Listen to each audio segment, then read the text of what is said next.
Muy buenas tardes, público presente. Gracias por acompañarnos en la tarde de hoy.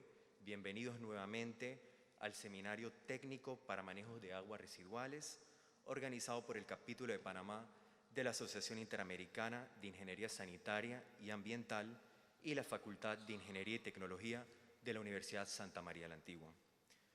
Hoy, jueves 21 de octubre del 2021, nos encontramos en la Biblioteca Monseñor Marcos Gregorio McGrath y le daré el paso al ingeniero Juan de Dios Enríquez, que nos dará la inauguración del seminario. Bienvenidos todos. Bueno, antes que todo, muy buenas tardes, ya tarde-noche a todos, sobre todo por su tiempo.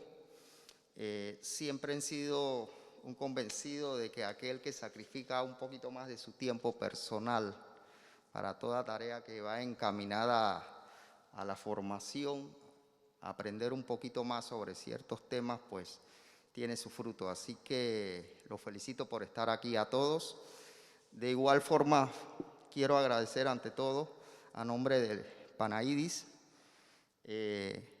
la colaboración y el apoyo por parte de la Universidad de la USMA, a través del ingeniero Lewis, que es uno de los expositores, el cual pues nos brindó esta oportunidad de prestarnos el recinto para este seminario, que el cual espero que sea muy aprovechado. Me gustaría, más que unas palabras de inauguración de este evento, iniciar un poquito con una introducción de qué es lo que está pasando en Panamá en cuanto a las estadísticas en materia de saneamiento, ¿ok? Déjenme esbozarles algunas ideas antes que todo. En materia de cobertura de alcantarillado sanitario en Panamá, tenemos que en el año de 1990 era de 26% a nivel nacional. En el 2000 teníamos una cobertura de 30%, de los cuales Panamá Metro registraba un 65% de cobertura. A la fecha, la cobertura de alcantarillado sanitario en Panamá está por el orden de 35%, de los cuales Panamá Metro, lógicamente, se estima un porcentaje de un 70% de cobertura. Lógicamente, es la provincia con mayor población y está apoyando bastante en cuanto a lo que es la cobertura. Pero a nivel nacional tenemos todavía un 35%. En materia, óigase bien, de aguas descargadas a un sistema de tratamiento, las cifras son un poquito más halagadoras, ya que en el 2000, del total de aguas residuales recolectadas en los sistemas de alcantarillado de Panamá, apenas un 23% iban a un sistema de tratamiento. Y los estudios revelaban que el 50% de esos sistemas de tratamiento, ¿verdad?, no eran eficientes. Ya ahora, a la fecha, de las aguas descargadas en un sistema de alcantarillado sanitario, un 70% va a un sistema de tratamiento, contribuyendo, lógicamente, notablemente, el sistema de Panamá Metro, donde se estima que el 80% de las aguas residuales van a la planta de tratamiento de aguas residuales de Juan Díaz. Sin embargo, en materia de eficiencia, los sistemas de tratamiento localizados en el resto del país, como por ejemplo Panamá Oeste, un 95% son deficientes en sus tratamientos, ¿ok? O sea que las estadísticas nos están indicando que lógicamente el proyecto de saneamiento de Panamá, desarrollado a través de la Unidad Coordinadora de Proyectos, del cual aquí tenemos pues algunos colaboradores de la misma institución, ha contribuido enormemente, ¿verdad?, en estas estadísticas en cuanto a lo que tenemos actualmente. Podemos ver también que queda mucho trabajo todavía por hacer y el reto futuro será, para mi concepto, la operación de estos sistemas de tratamiento. Tenemos que seguir mejorando en materia de diseño de estos sistemas y su construcción, lógicamente, ya se ve que ya, digamos, gran parte o una buena responde a un mantenimiento preventivo. La buena operación de un sistema responde a un mantenimiento preventivo y eso realmente en nuestras instituciones prácticamente no existe. ¿Ok? Una vez se supere este obstáculo, las mejores alternativas serán aquellas que cumplan con las normativas vigentes y futuras. Hoy, señores, le traemos a 3 grandes maestros, ¿ok?, que nos expondrán sus temas con propiedad, dada su gran trayectoria, y le agradezco al ingeniero Rafael Daután, un experto en diseño y operación de sistemas de tratamiento y reconocido internacionalmente, al ingeniero David Araúz, ingeniero sanitario de reconocida experiencia a nivel de Panamá y pionero en técnicas de saneamiento en el país, además de ser un incursionista en nuevas ideas de sistemas de recolección de aguas residuales como alternativas en aquellas zonas que no es factible construir un sistema convencional de alcantarillado sanitario. Y por último, y no menos importante, el ingeniero Edwin Lewis, ¿verdad?, ingeniero civil de reconocida trayectoria en el diseño de sistemas de agua potable y alcantarillado sanitario, director de ingeniería en diversos proyectos en Panamá y consultor de ingeniería sanitaria, y sobre todo un gran maestro. Así que sin más, por el momento, a nombre de Panaidis, damos por inaugurado este seminario técnico de manejo de aguas residuales y espero lo aprovechen. Voy a tratar de sintetizar lo que he estado aprendiendo en mi vida profesional, con la idea de que ustedes le transmitan a las nuevas generaciones. Si yo hubiera tenido esa oportunidad cuando recién comencé a trabajar en las instituciones, se da eso, pues. En las instituciones entran gente nueva, graduada de la universidad, que se supone que saben de cosas, pero es mentira, no sabemos de nada. Porque unos van a acueductos, otros van a alcantarillado, otros van a hospitales, y de pronto esos son los que están aprobando proyectos de envergaduras que en su vida han visto.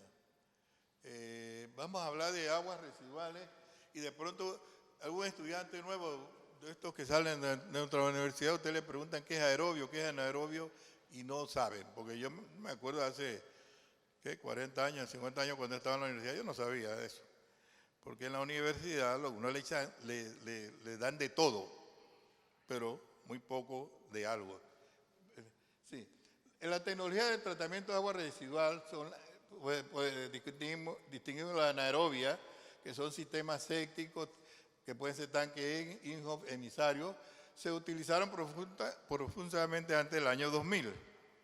Eso era lo que se usaba y entonces el Ministerio de Salud la promovía, en los campos nuestros se usaba.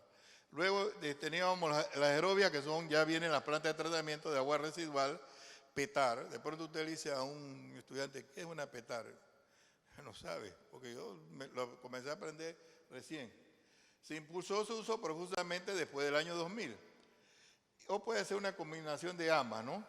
Son como sistemas de laguna, emisarios. Se utilizan poco por la alta demanda de terreno, pues. Las lagunas, que son muy buenas, necesitan de media hectárea a 1 hectárea, dependiendo del número de viviendas. Pasen, por favor. El Código Sanitario, que es nuestra herramienta, yo vengo del sector salud y yo defiendo el Código Sanitario. Eso es en la Biblia. Sobre todo porque dice que en materia de salud pública es la autoridad del Ministerio de Salud. Entonces, si el Ministerio de Salud da su anuencia a ciertas tecnologías, esa es la autoridad.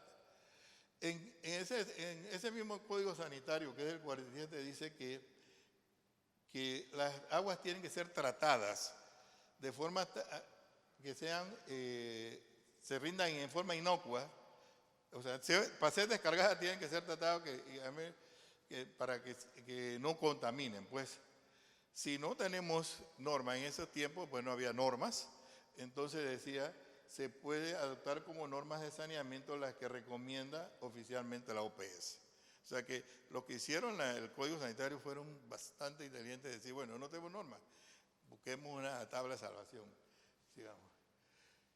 Con la expansión de las ciudades a nuevas barriadas desde el año 1970, se enfrentó a promotores, diseñadores y reguladores a retos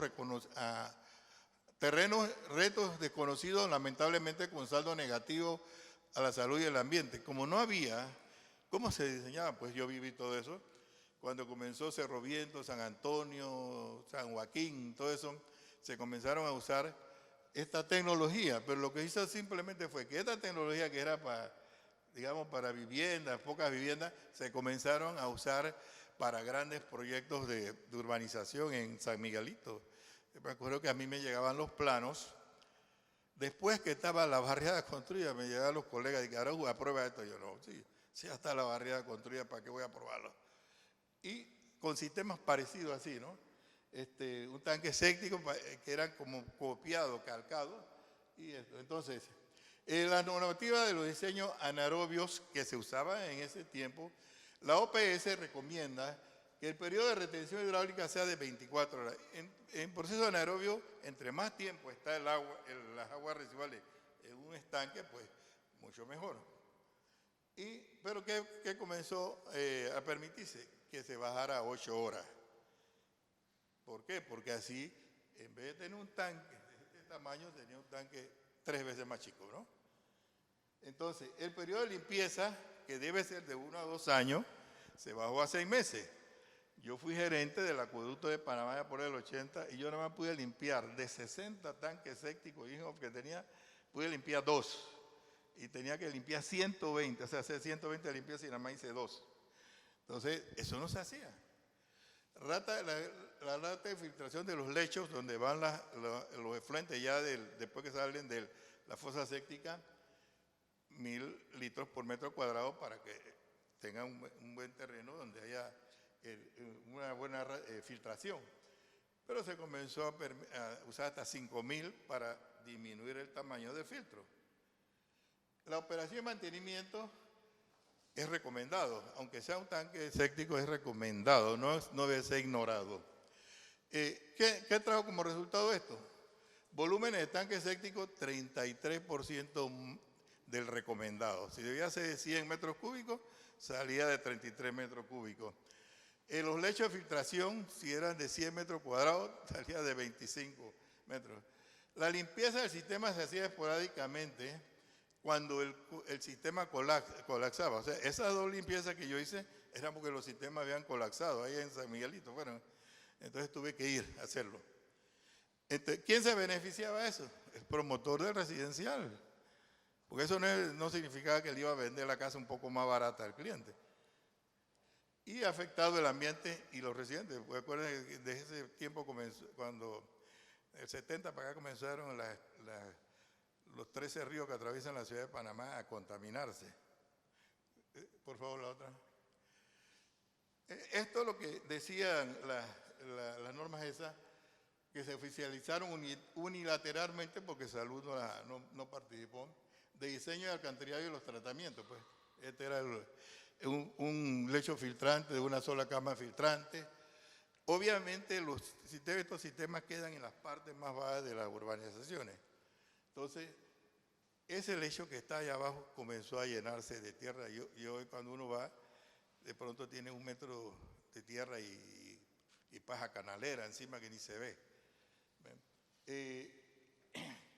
En esa norma que se usaba decía, debe evitarse en lo posible el uso de tratamiento mecanizado y que requiera operador de funcionamiento.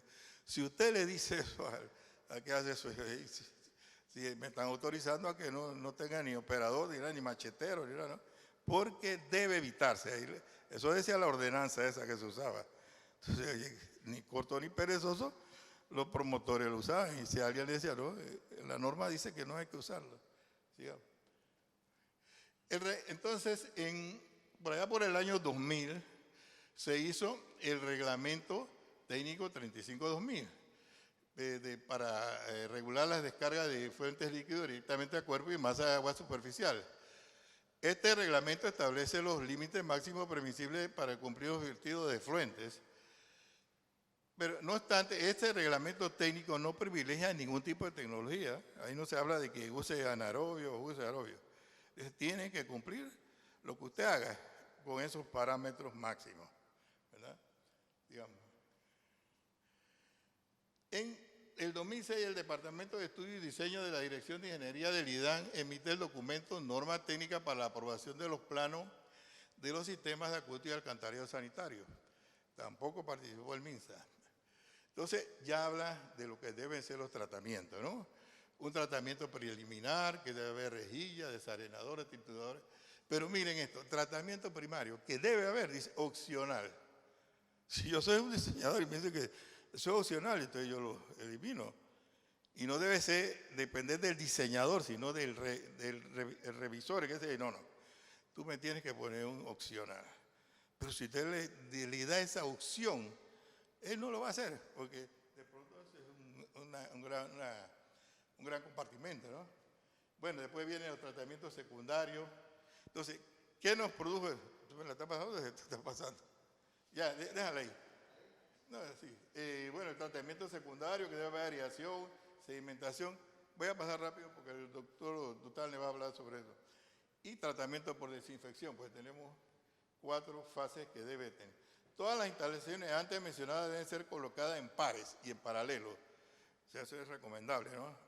Si te vas a hacer una planta, haga 2, porque algún día se va a dañar, algún día tiene que darle mantenimiento, algún día algo, te tiene que operar. Bueno, no se hace, solo se hace, sigamos. No, te saltaste una vuelve atrás. No, esta. Planta típica construida después del año 2000. O sea, con las regulaciones, eso. En este caso, tenemos un foso de bombeo, el agua entra directamente, ahí no hay rejilla, ni desbaste, ni nada. Entonces, las aguas se levantan ahí a la ¿ves? El tratamiento opcional, pues, se eliminó. Y ni siquiera tiene el pretratamiento. Entonces, a partir de ese año, del 2006, a través de la oficina de ventanilla única, porque se concentró todo en ventanilla única, dizque para facilitarle a los promotores que fueran ahí, pero sin embargo en la parte eléctrica sí tenían que ir por allá por Cerro Viento, pero al Ministerio de Salud, al IDAN y a todos los metieron ahí en unas oficinitas. Entonces, en esa ventanilla única había funcionarios que veladamente o descaradamente combinaban a los promotores al uso de las plantas mecánicas, las PETAR, cuando ninguna ley decía que eso era así. Entonces, como única alternativa, a pesar del desconocimiento de la tecnología, pues ellos le decían a los promotores, tienen que construir este tipo de plantas, pero ellos ni conocían la tecnología, pues, porque yo conozco mucho de ellos, ¿no? Muchas de las PETAR carecían de los 4 componentes y no eran duales, pero salían aprobadas. Entonces, en los primeros meses del año 2021, el consorcio Anchor CAC contrató los servicios profesionales de un grupo de más o menos 12 consultores, entre eso estaba yo, que hicimos el levantamiento de alrededor de 350 residenciales en Panamá Oeste, Areján y Chorrera. Este diagnóstico serviría al consorcio de saneamiento Acciona para el proyecto, no salió ahí, pero es el proyecto de limpieza de redes y sistemas de tratamiento de Panamá Oeste como parte del proyecto de saneamiento de Panamá. Sigamos. Bueno, este es el área más o menos que abarcó la consultoría, porque nosotros fuimos a Panamá Pacífico y también estuvimos por acá, por Santa Rita, eso yendo para Chorrera, más allá de Chorrera. Sí, la consultoría se llamaba Servicio de Limpieza, Mejora de Tanques Sépticos, Planta de Tratamiento, Estaciones de Bombeo y Red de Alcantarillado Sanitario en los distritos de Arrayán y Chorrera. En este distrito hay más de 350, y creo que más, proyectos residenciales por la empresa privada, pero también hay desarrollos formales, de poblaciones que se han formado, que esa ni siquiera alcantarillado tiene. Bueno, cada residencial de eso es un mini alcantarillado. El sistema de agua es uno solo, el sistema de transporte es uno solo, el sistema de escuela es uno solo, pero alcantarillados son 350 o más alcantarillados. Estas son las fichas que utilizamos para levantar la información. Son casi 350. Aquí se reflejaba toda la información de cada proyecto, el tipo de tratamiento, fotos de la situación, cómo estaba en ese momento. Se trataba de escribir. Bueno, este es un caso en Vista Alegre. En un sector ahí de más o menos 20 hectáreas, un promotor tiene 4 residenciales. Cada residencial tiene una planta que es diferente a cada una a la otra. Aquí hay 2 plantas, no se ve bien, pero esas 2 plantas producen una contaminación enorme en un río que pasa, una quebrada que pasa entre las 2, porque no están funcionando. Y son del mismo promotor. Ahora, cuando estuvimos por ahí con la consultoría, más o menos se preocupaban, iba y metía la mano y limpiaba y todo, pero una vez yo estoy seguro que no estamos por ahí, solo había una que era nueva, esa sí estaba bastante bien, pero las otras 3 no estaban funcionando bien. Pero en 20 hectáreas, bueno, todo eso que vemos acarrea sanciones, o sea, tenemos leyes que pudieran en un momento dado aplicársele a los que la cometen, pues. La ley 41 de la General del Ambiente, ¿verdad? En su artículo 103 dice que mediante el uso o apreciamiento de un recurso por el ejercicio de una actividad produzca daño al ambiente o a la salud humana estará obligado a reparar el daño causado. O sea, eso que vemos, si mi ambiente y salud y las autoridades dijeran, hey, tienen que reparar esto, no esperar que venga el programa de saneamiento de la bahía a hacerlo. La ley 40 que modifica el Código Sanitario ya está hablando de multas de $100,000 que se pudiera imponer. Creo que es ahora mismo la herramienta legal que puede poner una multa más alta. Y la ley de la Asamblea Nacional que aprueba el Código Penal, se habla de que pena de 2 a 4 años. Imagínense, nosotros, ingenieros arquitectos, presos por 4 años por no hacer las cosas bien, pues sería. Entonces, sigamos. Estos son diferentes sistemas anaeróbicos que vimos en Panamá Oeste, ¿no? Hay como 6, hay mucho más, ¿no? Todos están pues abandonados, el monte se los ha tragado, ya no están funcionando. En un caso como este, el agua sale cruda completamente, ¿ves? Y es una realidad hoy, pues, sigamos. Pero las plantas mecánicas no están mejor, están iguales, estas están prácticamente abandonadas, no están prestando la función para la que fueron diseñadas. Aquí tenían una laguna, aquí están la base de los aireadores, allá hay una laguna, están los aireadores ahí. O sea, no hay aireadores, o sea que no están trabajando. El foso de bombas de aguas crudas está sin las bombas. Bueno, todas están sin trabajar como se supone que debería ser.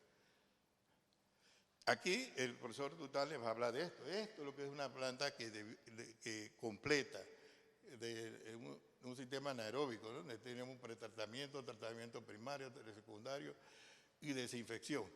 Y debe descargar a un cuerpo receptor. Ahora mismo en Panamá Oeste hay 2 escuelas que la están terminando y tienen la planta y no tienen dónde descargar. Las demás de varios millones no tienen dónde descargar, y así mismo también hay barriadas que las hacen y después van a ver dónde descargar. Esa es parte del diseño, la descarga, digamos. Este es un sistema anaerobio, también debe tener todo desde sus rejas, cribado, desarenador, sus reactores. Antes ustedes conocían lo que yo le llamo reactor, ahí es el tanque séptico. Es un tanque séptico, pero ahora hay que llamarlo reactor porque en fecha pasada me decía un colega de Araúz, no le pongas tanque séptico, ponle otro nombre. Entonces yo le puse reactor, porque realmente los tanques sépticos son reactores, ¿no? Las letrinas también son reactores. Entonces es el nombre correcto, pero al final sigue siendo una fosa séptica. Y pues un reactor anaerobio, más un filtro de flujo ascendente, anaerobio, lagunas, y todo eso pues para garantizar que al final nuestra agua va a salir cumpliendo. Ahora, no todo fue, en Panamá Oeste no fue que todo estuvo malo, siempre hay plantas que estuvieron trabajando muy bien. Las que mejor considero yo que trabajaron son las del lagunaje, las de lagunaje, porque ellas, aunque tengan alguna parte que no esté funcionando, como son grandes cuerpos de agua, al final el agua sale con bastante mejor calidad. Esta es una empresa privada, un residencial que posiblemente todavía el promotor esté ahí. Eso vimos, ¿no? En los residenciales donde los promotores están, todavía las plantas las están más o menos manejando. Aquel es un sistema anaerobio que lo vimos que estaba bien. Se están recuperando los sistemas anaerobios. Esta foto la saqué del internet. Veo que son sistemas anaerobios. Es más fácil recuperar un sistema anaerobio que una planta. Porque una planta, si usted llega a un cajón, a varios cajones, lleno de monte, usted no sabe qué había ahí. Yo en la privada lo he hecho, pero eso le coge un tiempo que voy a rediseñar, seleccionar equipos. Y cuando ya usted tiene sus equipos seleccionados, usted va a las tiendas donde lo venden y no tienen el equipo, porque eso lo entregan contrapedido. Porque usted necesita un aireador por aquí, una bomba por allá. Entonces, las casas que venden plantas aquí en Panamá no tienen stock para que usted vaya y usted quiere un aireador de 7 caballos. No lo tienen, tienen que mandar a buscarlo al país de producción y demora 6 meses. O sea que reconstruir una planta aerobia no es tan fácil como esto, porque esto simplemente llega a la cuadrilla limpia y reactiva. Ahí lo vemos. Otra lección aprendida que encontramos en el Panamá Este, allá por el 70, 80, se comenzaron a hacer, que la ciudad se expandió, entonces se quiso hacer casas económicas para personas de menor ingreso, entonces se probó con hacer grandes manzanas con unas líneas de alcantarillado en la parte posterior de las casas, no por las calles, sino por la parte posterior. Yo nunca vi que eso le pusieran un nombre a la alcantarilla total, eso lo encontramos ahora bastante. Este fue un caso que para poder corregirlo, habría que renovar estas líneas y llevarlo allá a un tanque séptico. Pero como eso se le vendió a la gente y no se le dijo, oye, tienen que dejar una servidumbre de 3 metros aquí, 3 metros acá, 3 metros, ustedes no pueden construir ahí, no se les dijo. Se le entregó la casa a la gente, entonces la gente, pensando que de ellos ese terreno, pues muchos se montaron en esa servidumbre. Aquí no se distingue, pero aquí se ve una persona compró 2 lotes y cerró, y ahí están los dos registros, lo mismo acá. La gente cerró la servidumbre, entonces ya las cuadrillas no pueden entrar, construyen encima de ella. Sigue, por favor. Como se hizo eso, entonces cuando el ingeniero Aurus habla de alcantarillado condominial, que yo vengo hablando eso del año 2000, en el año 2000 hubo un congreso de OPS en Medellín, en donde se proponía en las ciudades y municipios saludables el uso del alcantarillado condominial, trayendo la experiencia de Brasil del año 80, de Bolivia.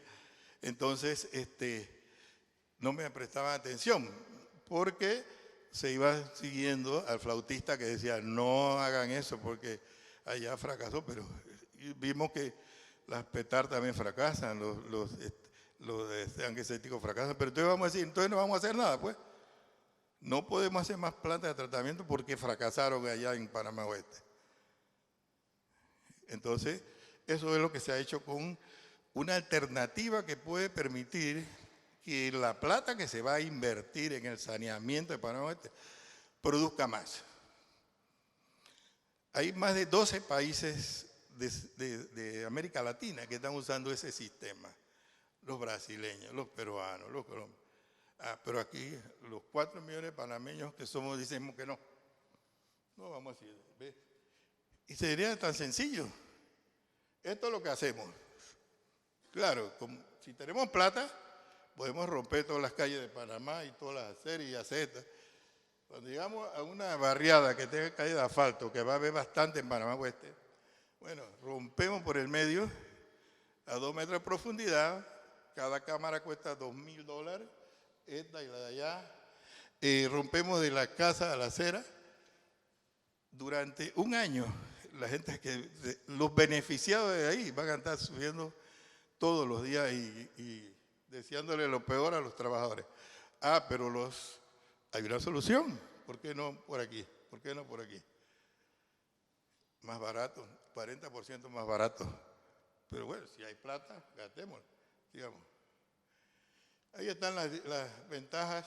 Ahora, no se está hablando de no hacer alcantarillado convencional. El alcantarillado convencional se necesita, porque es el que va a llevar los grandes volúmenes de agua hacia las plantas de tratamiento. Pero en aquellos lugares donde se puede, ¿por qué no usar una solución más económica? Entonces no le llamamos condominial, llamémosle universal. ¿Por qué es universal? Porque va a servir al 100% de la población. Aquí no se va a servir 100% de la población. No lo digo yo, eso ya está documentado. Incluso hay una norma que dice, si la casa está a más de 18 metros, no es conveniente darle servicio. ¿Por qué no? ¿Por qué hay que ser no inclusivo? Si todos los que viven en un área necesitan el saneamiento, ¿por qué dice la casa que está a 18 metros no? Solo los que están pegados a la casa. Bueno, mire, todos estos países ya usan el alcantarillado condominial o como le quiera allí, uno que le llaman los ASAS, son alcantarillados sanitarios sin arrastre sólido, o sea que el tratamiento se hace en las propias casas, como hizo la CONADE, estuvo haciendo el proyecto de 100-0. Bueno, y todos estos países, y tienen normas, mientras que nuestras normas son un folletín así, los bolivianos tienen 12 libros de sus normas de diseño. Y Nicaragua, Honduras, ya todos ellos lo están usando. Entonces lo que hay que hacer es agarrar a los nuevos ingenieros y mandarlos allá. Incluso a las compañías, porque aquí está el ingeniero Delgado.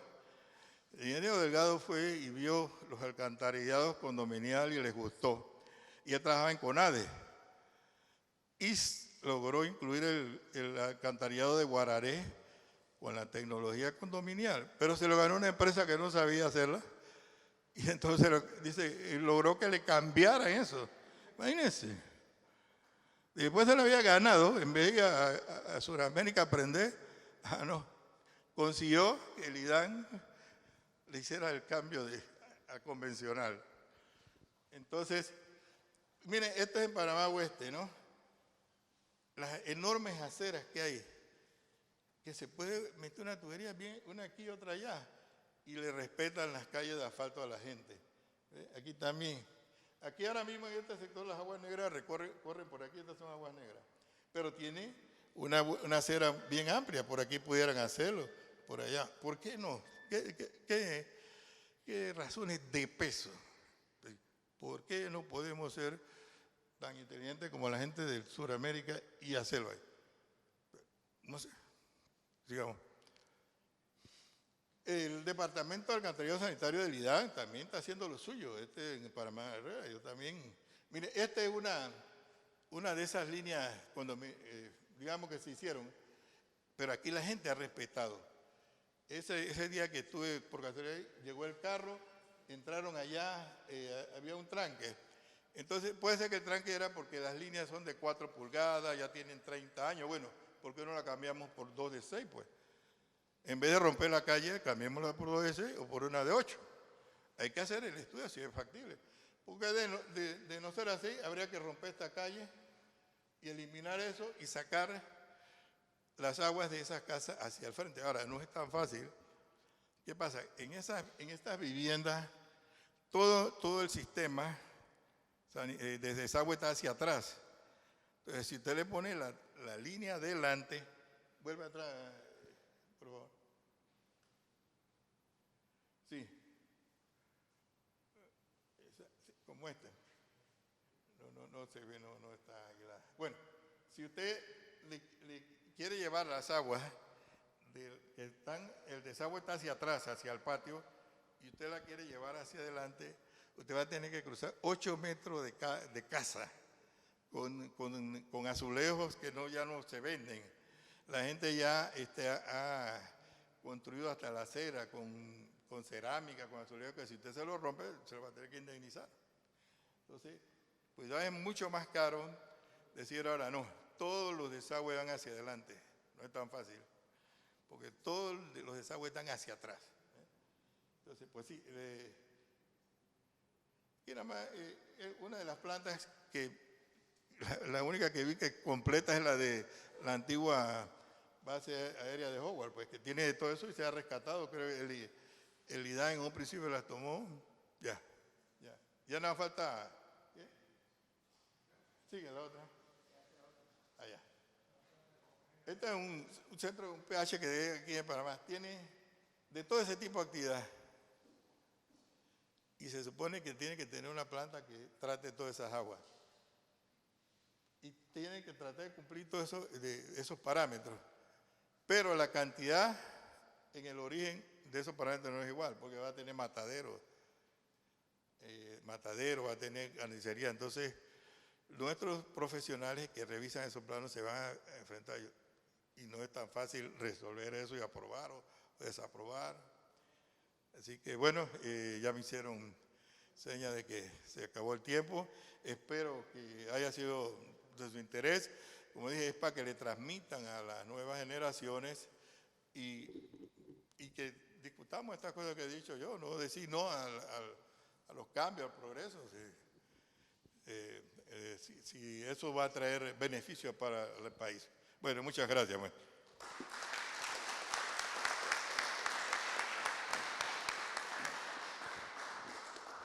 Muchas gracias a usted, ingeniero David. Queremos proceder, si alguien tiene alguna pregunta, alguna consulta sobre el tema.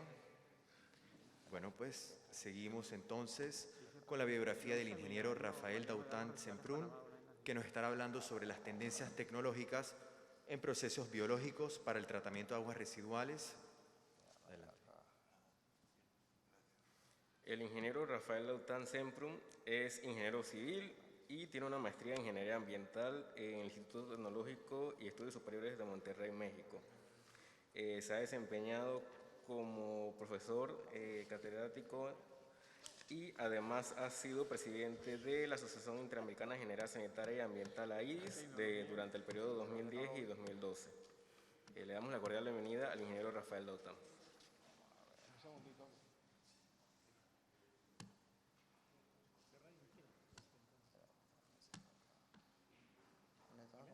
Un seminario, manejo de aguas residuales.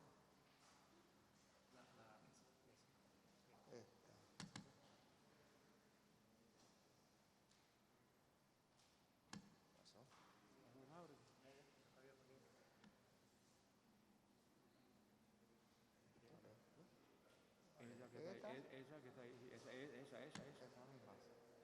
Listo. Listo, ya. Vamos a abrir esta.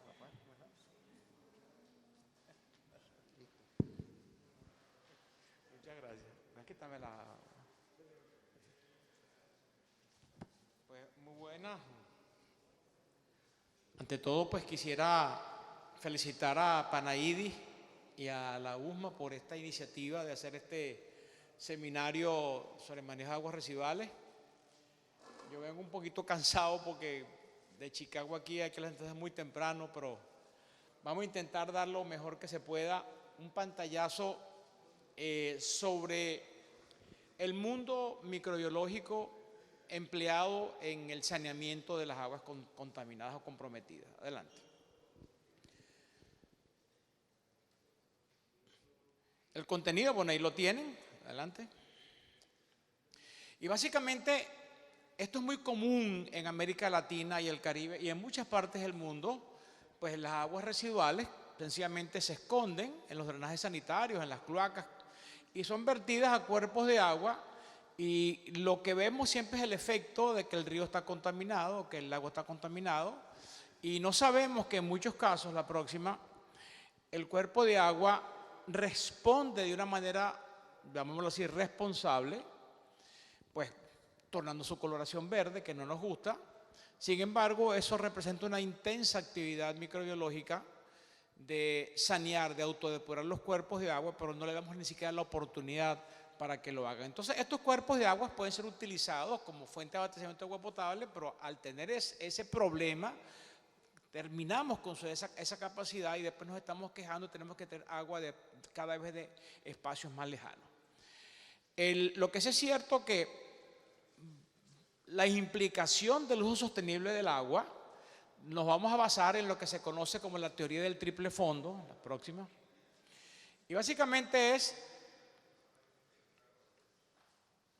hacer un poco lo que decía el ingeniero Araúz, o sea, un círculo en donde ponemos de antemano la justicia social, un círculo donde ponemos la economía y un círculo donde ponemos el medio ambiente. Entonces, en el punto de intersección de esos tres círculos vamos a conseguir las soluciones que son sostenibles. Y ven, eso viene muy bien a colación porque es muy ligero a veces el pensar de los gobernantes en nuestros países, ¿no?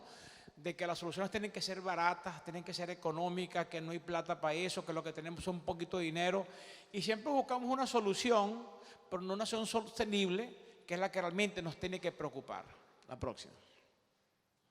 Entonces, lo que sí es cierto es que los principios básicos de la sostenibilidad, pues vamos primero que nada a controlar la fuente. En vez de tener que tratar, tenemos que empezar a cambiar patrones de conducta a través de conciencia ambiental, de uso racional del agua, y las empresas operadoras empezar a trabajar con el uso inteligente, pues, del agua. En segundo término,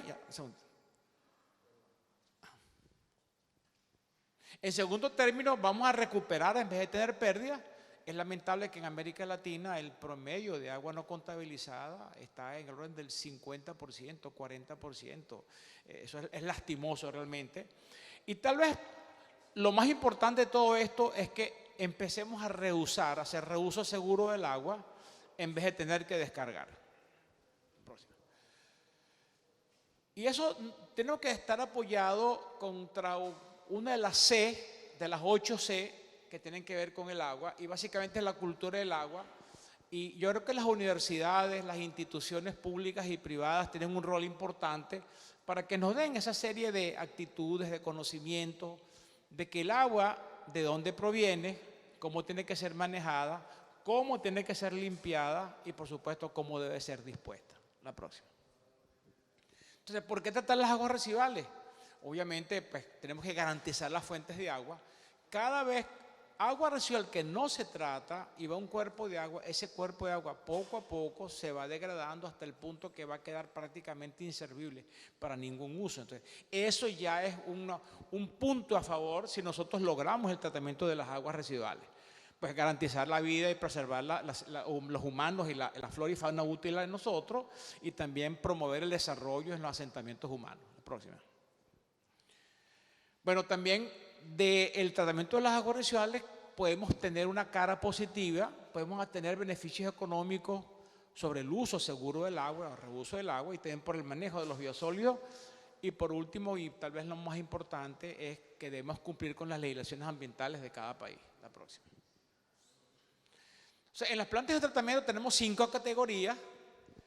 La primera, que es la planta de tratamiento para agua potable, que es una planta que sencillamente se le da calidad para consumo. Se supone que una fuente de abastecimiento que está bien preservada debe tener poquitos elementos, y las plantas potabilizadoras corregimos esas pequeñas desviaciones para darnos agua segura, como consumo potable, pero que inmediatamente generamos aguas servidas, aguas residuales de origen doméstico, que tienen que ser tratadas y procesadas de una manera buena, efectiva, de acuerdo a las normas ambientales vigentes y un poco más inclusive, para que no comprometan los cuerpos receptores.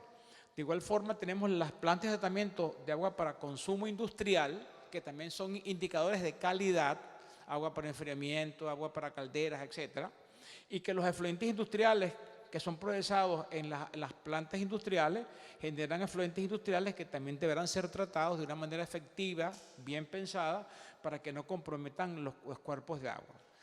Y también hay una nueva categoría ahora, que son las plantas de tratamiento de aguas para el reuso seguro, que se pueden alimentar de las aguas residuales crudas, servidas, de los efluentes residuales crudos, siempre y cuando cumplan con la norma ambiental del país, con la parte tratada, si faltan algunos contaminantes que no se han quitado, y de los efluentes industriales también tratados, si hay algún contaminante que no se quiso remover. Y la utilidad de estas plantas va nuevamente a las ciudades, a las poblaciones o al sector industrial y comercial, y con eso estamos garantizando la permanencia del agua. El agua sobre la tierra siempre va a ser la misma, no se va a acabar, gracias a Dios. La misma agua que estamos consumiendo nosotros en este momento es la que hace 65 millones de años consumieron los dinosaurios. El problema está en que cada vez somos más personas que requerimos agua de buena calidad, y al paso que vamos lo que estamos es perdiendo terreno ante la masa de agua. La próxima. Entonces, en el tratamiento de aguas residuales existen dos grandes grupos: el tratamiento físico-químico y los biológicos, que es el que vamos a hablar el día de hoy. El físico-químico, a menos que sea estrictamente necesario, utilícenlo porque se consideran que no son sostenibles, por supuesto, a mente de la necesidad que pueda existir por determinados contaminantes, mientras que los tratamientos biológicos se consideran que son sostenibles porque trabajan, emulan, simulan a la naturaleza. La próxima. Adelante, procesos biológicos. El proceso biológico, vamos a tener un inicio viendo cómo se producen en la naturaleza los sistemas ambientales. Tenemos sistemas ambientales productores, tenemos sistemas ambientales consumidores y sistemas ambientales descomponedores. Un sistema ambiental productor, aquel que genera algo, por ejemplo, un árbol de mango produce un mango. Un sistema consumidor es aquel animal, el ser humano, el que sea insecto, que se come ese sistema consumidor. Pero cuando los sistemas productores o consumidores excretan o generan contaminación, entre comillas, bueno, el sistema descomponedor empieza a hacer su papel importantísimo. Nosotros, los que nos dedicamos a esta parte, lo que hacemos es extraemos el sistema descomponedor, lo vamos a llevar a la práctica a gran escala para que pueda justamente descomponer lo que nosotros generamos día a día en las aguas residuales. La próxima. Entonces, la fundamentación básicamente es el aprovechamiento de la capacidad que tienen los microorganismos de biodegradar, de biotransformar y de bioacumular, que ejercen precisamente para lograr transformar compuestos orgánicos complejos o muy complejos en compuestos simples, o sencillamente para la eliminación biológica de los nutrientes, representados por el nitrógeno y el fósforo. O sea que no solamente la actividad biodegradante es la que prevalece, hay otras actividades, como las pueden ver allí, vamos a explicarlas con más detenimiento, que hacen que se logre un buen tratamiento. Un buen tratamiento no es el que se me antoje, es el que cumple el objetivo, basándonos, repito, en la teoría del triple fondo. La próxima. También los procesos biológicos van a apoyarse en la ley de la infalibilidad biológica, y la ley de la infalibilidad biológica lo que nos dice es que todo compuesto orgánico o que tenga red orgánica podrá ser tratado microbiológicamente a menos que demuestre lo contrario. Podrán ser condiciones muy específicas, si ustedes quieren verlo así, pero siempre se va a apoyar en eso. Obviamente, lo que esté en las aguas residuales, al menos de origen sanitario, pues eso prácticamente puede ser biodegradado, puede ser biotransformado y puede ser bioacumulado. O sea, que se crea perfectamente bien para el fin que queremos. Las condiciones microbiológicas para que eso ocurra, obviamente, implica una cinética de consumo de sustrato. Cuando ponemos una planta de tratamiento, Lo que queremos es eliminar complejos orgánicos, y los complejos orgánicos básicamente los vamos a representar por demanda bioquímica de oxígeno, demanda química de oxígeno o los componentes que los generan. Cianuros, por ejemplo, fenoles, derivados de hidrocarburos, como lo quieran ver. Es una cinética de crecimiento de microorganismos. En una planta de tratamiento, ¿qué es lo que queremos? Por procesos biológicos, que crezcan bastantes microorganismos para que esos microorganismos puedan comer, puedan procesar el contaminante específico representado por alguna de esas variables. Pero todo ser que crece y nace debe en algún momento desaparecer. Entonces es una cinética de desaparición de microorganismos. En tratamientos biológicos, en procesos biológicos, vamos a considerar la cinética de desaparición cuando el microorganismo no tiene capacidad ya para multiplicarse a la velocidad que nosotros quisiéramos. Es una cinética que se desarrolla en presencia o en ausencia de oxígeno o en la combinación de los dos, dependiendo qué es lo que queramos. Eso es lo que se conoce en hacer una creatividad para generar un estrés microbiológico, y todo ser vivo que está bajo estrés buscará siempre una ruta alterna de supervivencia antes de fallecer.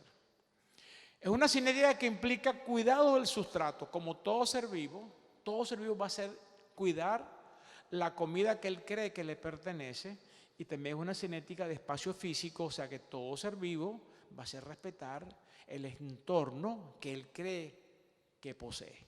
Entonces, si nos basamos en todo eso, pues empezamos a ver los sistemas biológicos en otra dimensión. No la dimensión de que debo hacer una planta, porque si yo no hago la planta, no me dan el permiso. Yo no hago la planta, no me dan para que ella funcione.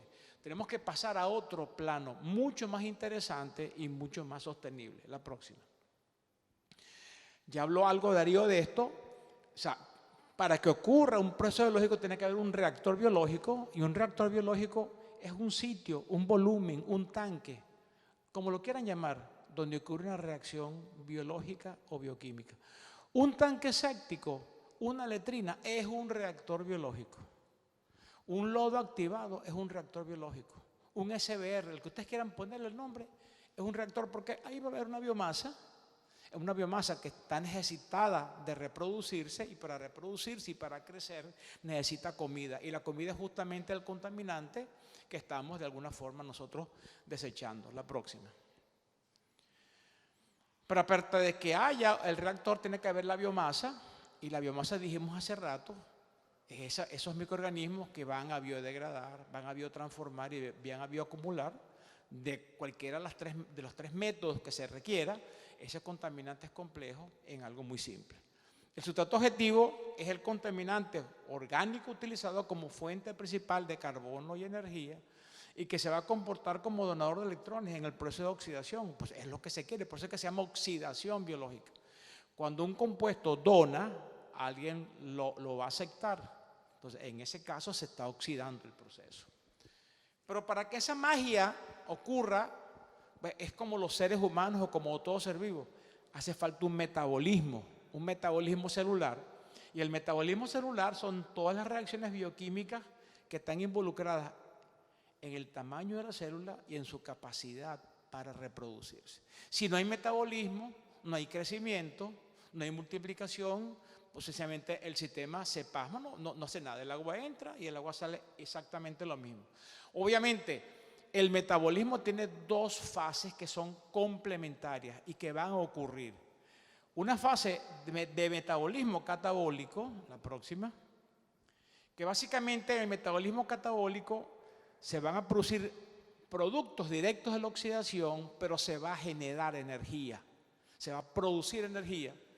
Esa energía, una parte de esa energía, va a ser consumida por la fase anabólica, la próxima.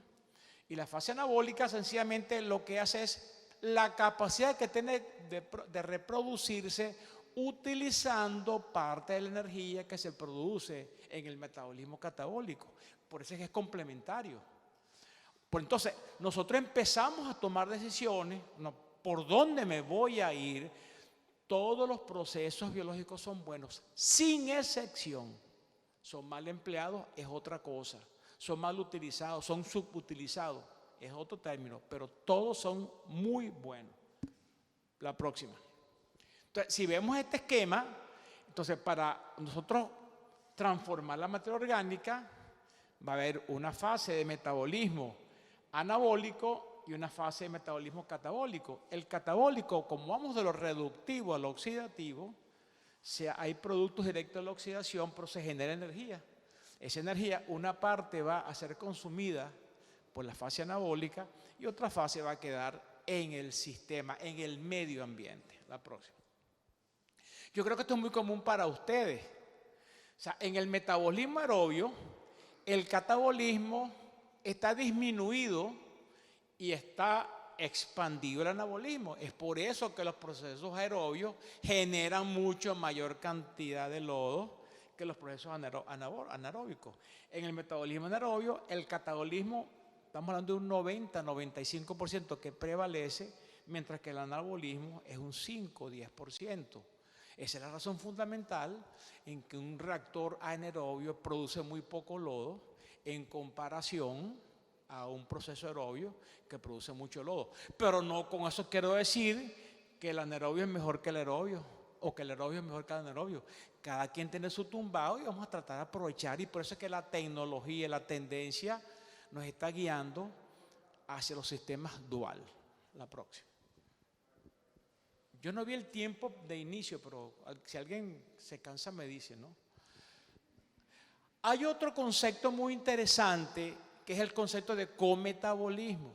Y eso ha sido descubierto y bien estudiado porque es la eliminación, transformación, como ustedes lo quieran ver, de un contaminante que aparece en forma fortuita que se va a transformar mientras se procesa el sustrato objetivo.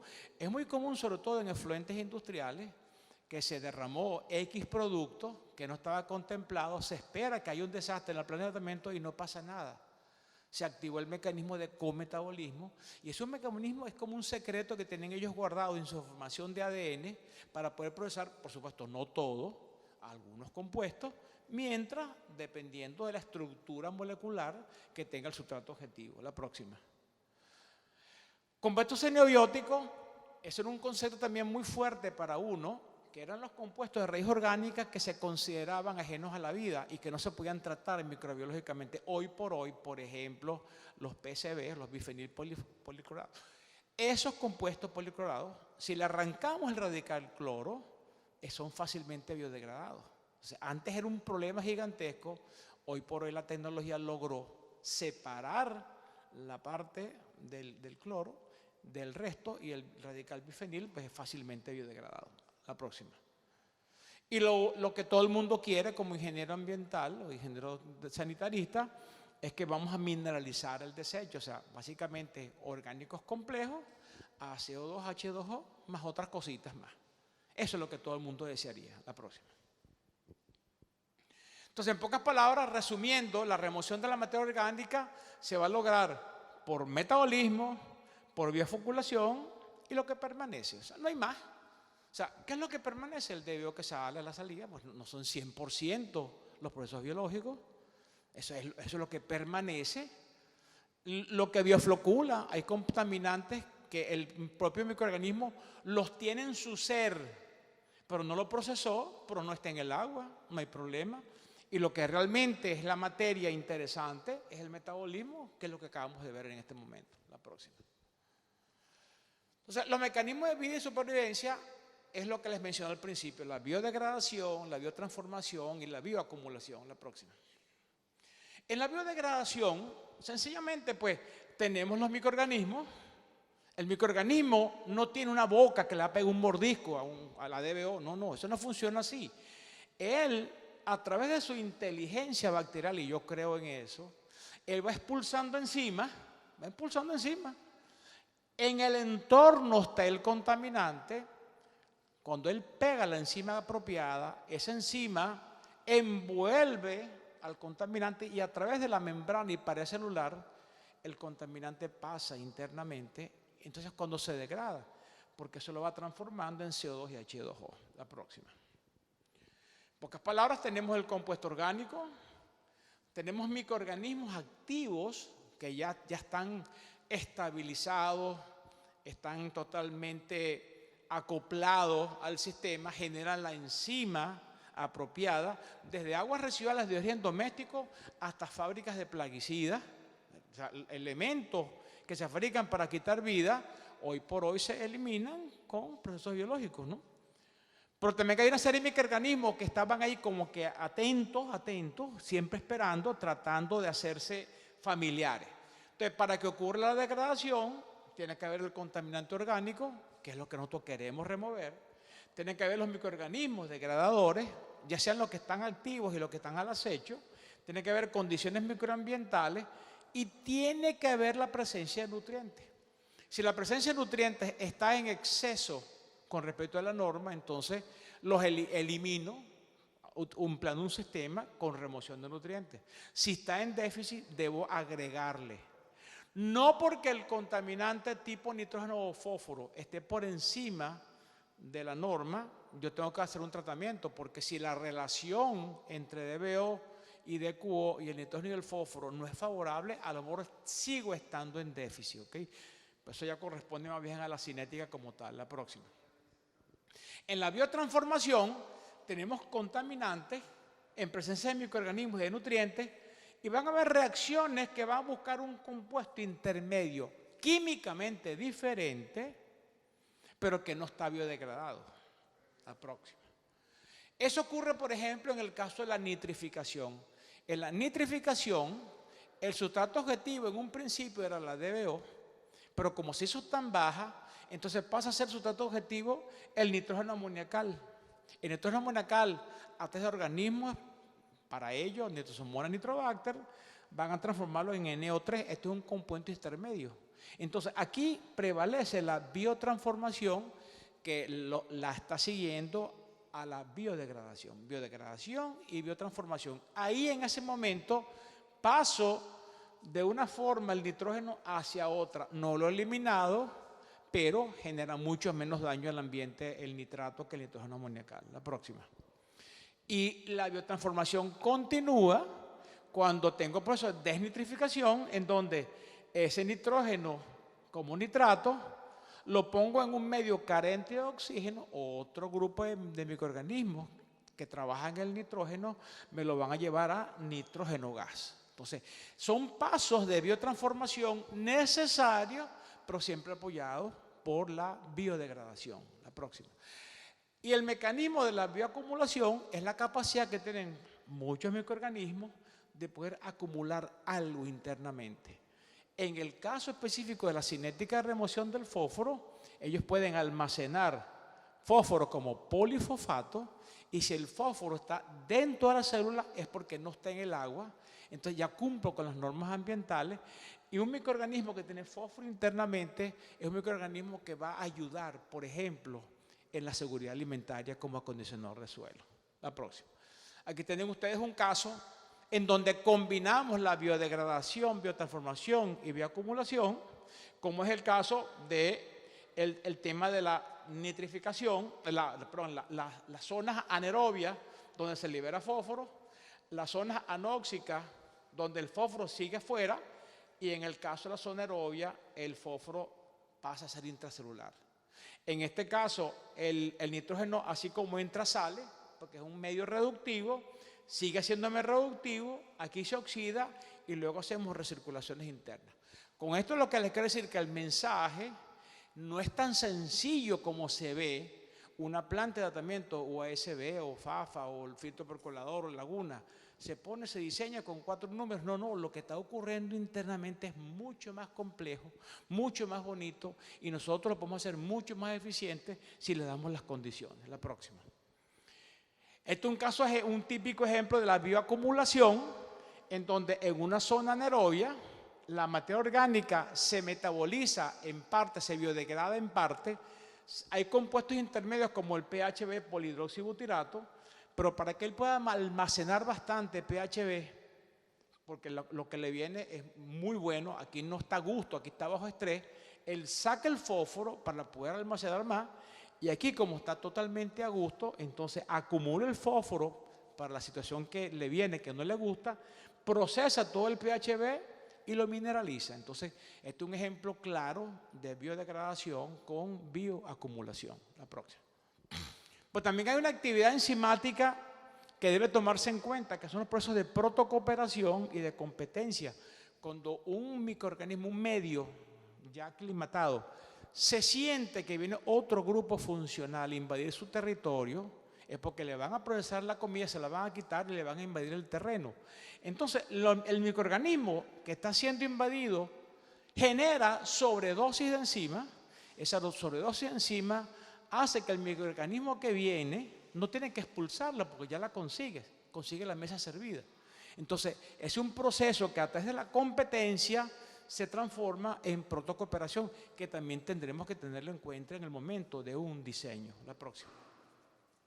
Los mecanismos de acción ya los mencionó el ingeniero Araúz: la oxidación anaerobia, la reducción anaerobia, dependiendo si tenemos presencia o ausencia de oxígeno, y la denitrificación anóxica, que básicamente es aplicable a la remoción del nitrógeno, siempre acompañado de una zona aerobia. Sola no hace nada, tiene que ser esto más esta parte. Y también la oxidación del amoníaco. La próxima. Entonces nosotros los sistemas de tratamiento vamos a empezar a analizarlos en función a la curva de crecimiento biológico. El crecimiento biológico está aquí señalado en rojo, cómo crece el microorganismo y cómo se reduce la DDO. Entonces yo eso lo puedo hacer básicamente en 3 grandes zonas de trabajo, que son los tratamientos de alta tasa, los tratamientos de tasa moderada y los tratamientos de respiración endógena. Entonces yo puedo empezar a hacer dualidad en mi tratamiento, que son mucho más eficientes que una sola etapa. Decía eficientes en qué, en cuanto a la calidad, en cuanto a la eficiencia y también en cuanto al volumen y energía, son las cosas que debo ir tomando en cuenta. Entonces, si yo combino sistemas de alta tasa de consumo de sustratos con respiración endógena, hago una dualidad muy buena. Ejemplo, un sistema de lodos activados en la variante de aeración modificada, seguido de un lodo activado en la variante de aeración extendida. La sumatoria de los dos volúmenes es mucho menor que si lo hiciera una sola etapa para la eficiencia envolvente que se requiere. La próxima. La próxima. Entonces, aquí tenemos los sistemas de biomasa suspendida, conocidos, en donde está una masa que está en movimiento, está suspendida en el medio acuoso, y tenemos los reactores que son de biopelícula, que están fijos a algo. Ese algo es un granito de arena, un medio plástico, una roca, cualquier cosa que le permita la polaridad para que el biopolímero que él genera, biopolímero de adherencia, se pueda fijar.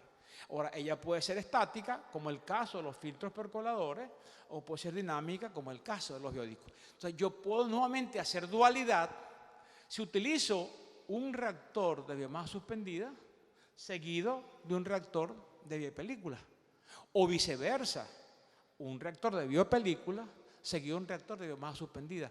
Nuevamente, la dualidad, ¿qué significa? Que debo tener características totalmente diferentes en la biomasa y características totalmente diferentes en el comportamiento o de consumo, o sea, o de presencia de oxígeno o de ausencia de oxígeno, o diferenciados en la zona de crecimiento microbiológico. La próxima.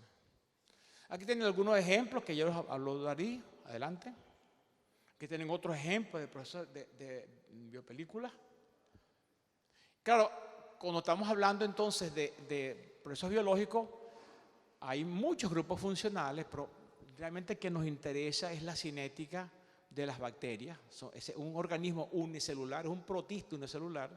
Me tuvo el tamañito que tiene eso, pero que en su conjunto hace maravillas como que se lo hiciera en la naturaleza. Próximo.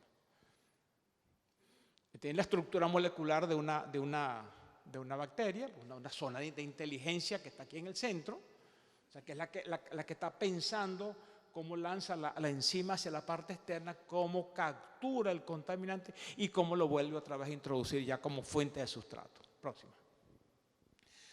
Algunos reactores de biomasa suspendida, la próxima. Lodos activados, adelante, adelante. Básicamente es un reactor biológico con una sedimentación y con una recirculación.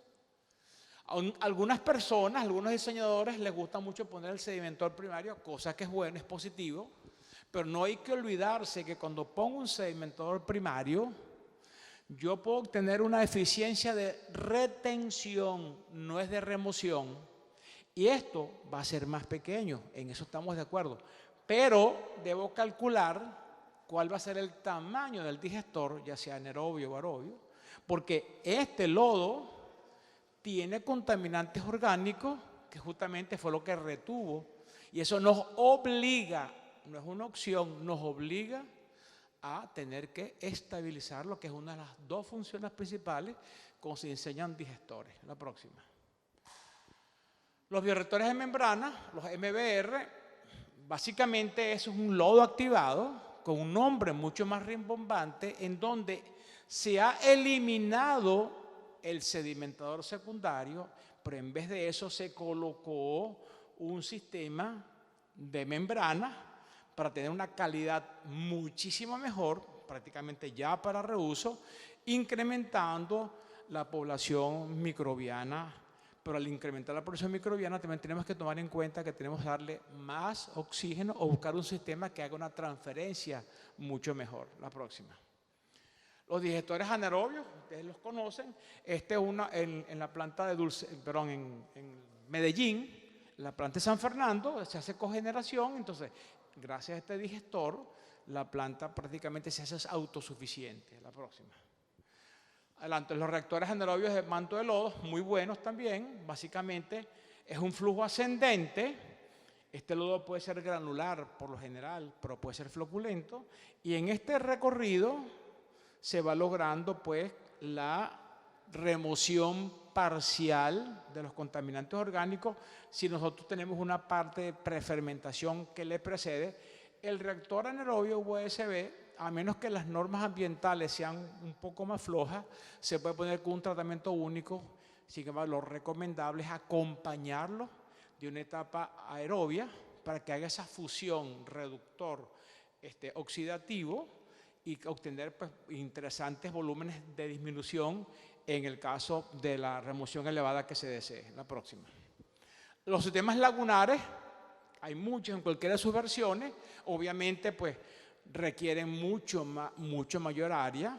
La calidad del agua no es extremadamente buena, pero se puede considerar buena, y depende de cada país, de cada región, deberá haber un tratamiento adicional para, en el caso de las lagunas de oxidación aerobia, pues se les pueda quitar el alga. La próxima.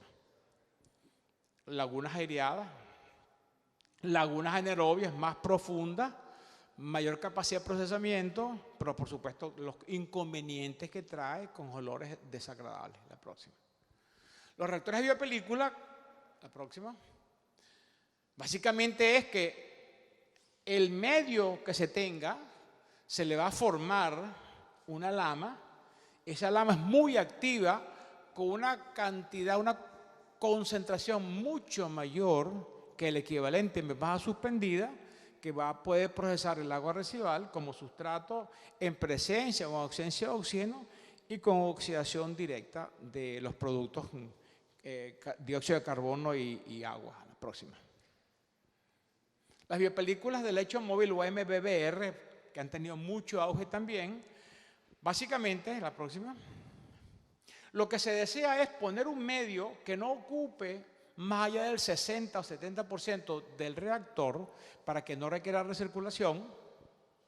¿Ok? Entonces, ya me están haciendo señas. Lo que se hace es poner en movimiento para que el microorganismo se pegue y no tenga que estar buscando el sustrato. Entonces, ese es el sistema MBR, también muy conocido. Si quiere, dele para mostrar alguna fotografía. Dele adelante. Biopelícula sumergida. Básicamente es un medio donde se sumerge hasta un máximo 70%, pero es estático, no es móvil. Próxima. Adelante.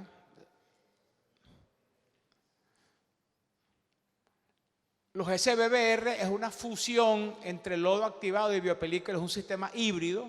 Próxima. Los filtros biológicos o biotorres, adelante. Filtro percolador, adelante. Básicamente, mientras el aire sube, el agua baja, justamente para que haga el efecto. El agua, mientras va bajando, obliga por estos orificios que el aire suba y ocurre la degradación. La próxima. Adelante, tienen ejemplos ahí. Estas son torres biológicas aireadas, justamente para minimizar el volumen y tener que el microorganismo tenga la capacidad de poder tomar más rápido el oxígeno del aire. Adelante. Los discos biológicos rotativos o biodiscos, que son básicamente paneles de biopelículas colocadas como un disco, en donde es un sistema muy intensivo. Para que tengan idea, en 32 metros cuadrados podemos meter el equivalente a 5.000 personas con 2,5 caballos de energía. Un sistema también muy bueno. Próximo. Si quieren le da para ver las fotografías, que me interesan mucho que las vean, biopelículas sumergidas, hay muchas de estas. Adelante. Dele. Los reactores híbridos, también una tendencia tecnológica que en el mismo reactor ocurre biomasa suspendida con biopelículas, sea del tipo que sea. La próxima. Aquí tienen ustedes un reactor híbrido. En la parte inferior del panel está la inyección de aire y el aire tiene 22% de oxígeno y ocurre, usted lo que hace es ver como un lodo activado, pero en la parte inferior tiene el aire. Este sí requiere recirculación porque es un sistema híbrido. Próximo. Y por último, los sistemas dual, que ya hablé un poquito de eso. La próxima. Ya les comenté esto, me adelanté. Aquí tienen, por ejemplo, USB con lodo activado. Aquí tienen lodo activado con biodisco, hacen la dualidad. 2 lodos activados en serie y un lodo activado en serie con un biodisco. Adelante. Dele, por favor. Ya poder concluir. Este es un sistema que desarrollamos allá en Venezuela, se llama bioactivado RDS. Lo que hicimos fue colocar un reactor de biomasa suspendida y una de biopelículas móviles sin poner sedimentación intermedia, y lo que se logró es que de una etapa biológica, de una segunda etapa biológica, se consiguió una tercera por el efecto de la protocooperación y de la competencia. Adelante. Adelante. Vamos hasta la fotografía. Vamos entonces para concluir algunas aplicaciones prácticas que hemos desarrollado ya nosotros. Nosotros hacemos mucha énfasis en la universidad en construir reactores a escala laboratorio cuando no tenemos conocimiento suficiente si el agua residual en cuestión está a nuestro alcance a conocer todo. Entonces construimos reactores como este y de esa forma hacemos las constantes cinéticas, conocemos las condiciones iniciales, conocemos la composición y conocemos los grupos funcionales que están internamente desarrollándose. La próxima. De estas pruebas salió el proceso bioactivado en reactores a escala laboratorio. La próxima. Aquí hicimos unos reactores a escala laboratorio para hacer remoción de fósforo, nitrógeno y DBO y conocer las condiciones tropicalizadas para nuestro país o zonas de temperaturas parecidas a la de Panamá. La próxima. Esta es una planta de aguas residuales de una industria que rehace hoja de tabaco de cubos por encima de 6.000, entonces hubo que poner sistemas obviamente dual. Próximo. Esta es la planta de Monterrey, en Dulces Nombres, una planta muy grande, 9.100 litros por segundo, con oxígeno enriquecido, oxígeno puro, y que ahorita se están vendiendo 2.500 litros por segundo de agua para el reuso industrial. Esta es una planta beneficiaria de aves, una planta que procesa 150.000 aves por día. También el espacio era pequeño, hubo que poner un sistema dual de lodo activado con biodisco. Una planta que hace la maicina americana y hace la competencia al cornflake, es una altísima carga, 8.000 miligramos por litro. Hubo que poner una dualidad de un reactor USB con lodo activado y una segunda dualidad de lodo activado con biodisco para la nitrificación. Aquí está. Esta es la sedimentación de la primera etapa. La próxima. Y esta es la sedimentación de la segunda etapa y actualmente esa agua es reusada en la industria para irrigación, para el lavado de todos los camiones y lavado de toda la fábrica sin que intervenga, por supuesto, en el proceso industrial. La próxima. Esta es una fábrica de cables, un efluente sanitario con efluente industrial, un alto nivel de nitrógeno y de fósforo. Entonces, hubo que poner una dualidad entre una torre biológica y biomasa suspendida y una segunda dualidad entre biomasa suspendida y biopelículas móviles. Esta es una planta que está en Tokio, tuve la oportunidad de estar en un curso allá, que es de reuso seguro, potable, directo, planificado. Entonces se tiene un complejo de piscinas dentro de la planta, cancha de fútbol, soccer de salón, voleibol, basquetbol, discoteca y bar, restaurante, dentro de la planta de tratamiento. La planta, una de las plantas más modernas del mundo para reuso potable directo planificado, que está en Singapur, o sea, de la cloaca va al consumo potable, no tienen otra opción.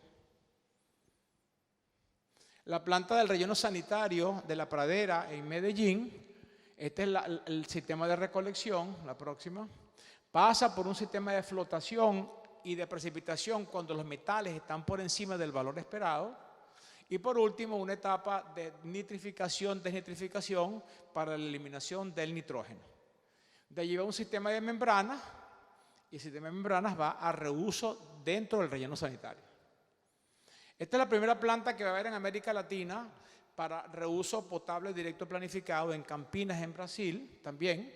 Esta es la planta de las aguas residuales, es un sistema MBR, la próxima, y esta es la planta de ustedes, aquí una planta que es un ejemplo, pues en América, la planta de Juan Díaz, que tiene remoción de nitrógeno, fósforo y DBO.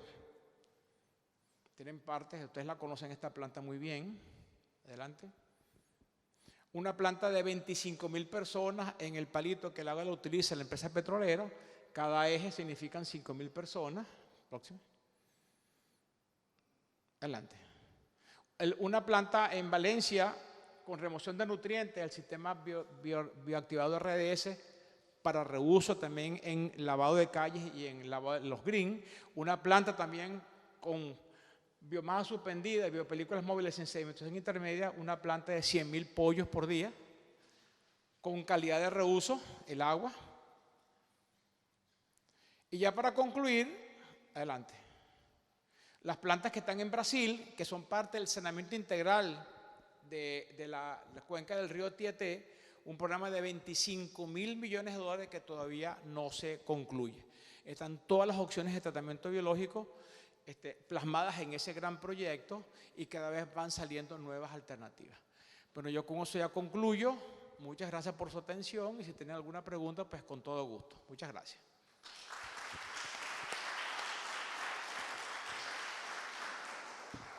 Muchas gracias, ingeniero Rafael. Por último, tenemos al ingeniero Edwin Lewis, profesor y decano de la Facultad de Ingeniería y Tecnología de la Universidad Santa María la Antigua, que nos hablará un poco sobre las experiencias en el diseño del sistema de alcantarillado en Panamá.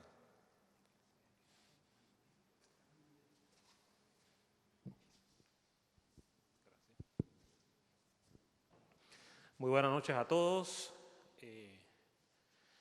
Ante todo, muy agradecido de que hayan podido venir en esta ocasión a nuestra Universidad Católica Santa María la Antigua, donde siempre serán bienvenidos.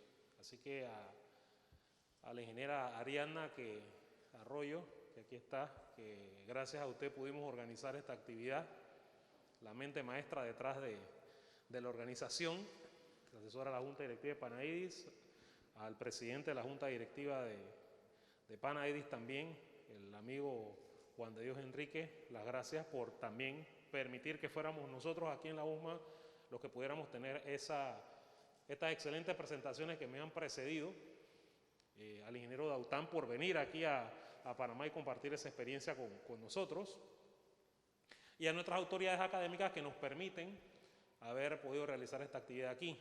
Y aquí con nosotros, la que no lo conocen, está ahí escondidito el doctor Luis Herrera, vicerrector de Investigación y Extensión, quien nos está acompañando aquí en la noche y está aprendiendo hoy de aguas residuales. Bueno, como me han precedido los dos excelentes expositores previamente, ellos han estado hablando acerca del manejo de las aguas residuales principalmente.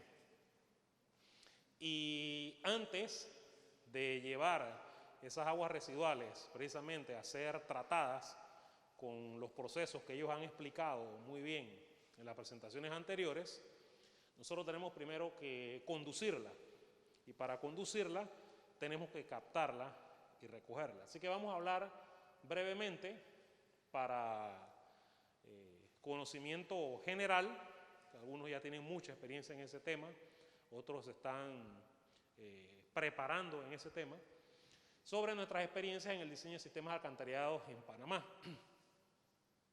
Y básicamente vamos a hablar de tres aspectos principales. Primero, de cuál ha sido la experiencia en los sistemas alcantarillados en urbanizaciones, que es un caso típico, común de la República de Panamá, y de hecho es lo que más se enseña a nivel de universidades. Se arranca con enseñarle al muchacho cómo se hace el sistema alcantarillado de una urbanización. Pero luego tenemos otro componente que son los sistemas de colectoras de aguas residuales, precisamente porque hay proyectos que en los últimos años se han empezado a desarrollar que tienen que ver con el gran proyecto de saneamiento, que no hablemos específicamente de saneamiento, la llamamos de saneamiento en general, porque precisamente por esa concepción de hacer proyectitos individuales en urbanizaciones, después nos encontramos entonces con la realidad de que estos proyectos están distanciados, están aislados, resuelven problemas locales, sin embargo no se resuelve el problema global. Y luego, ¿qué nos espera? ¿Cuáles son las consideraciones futuras donde debemos participar?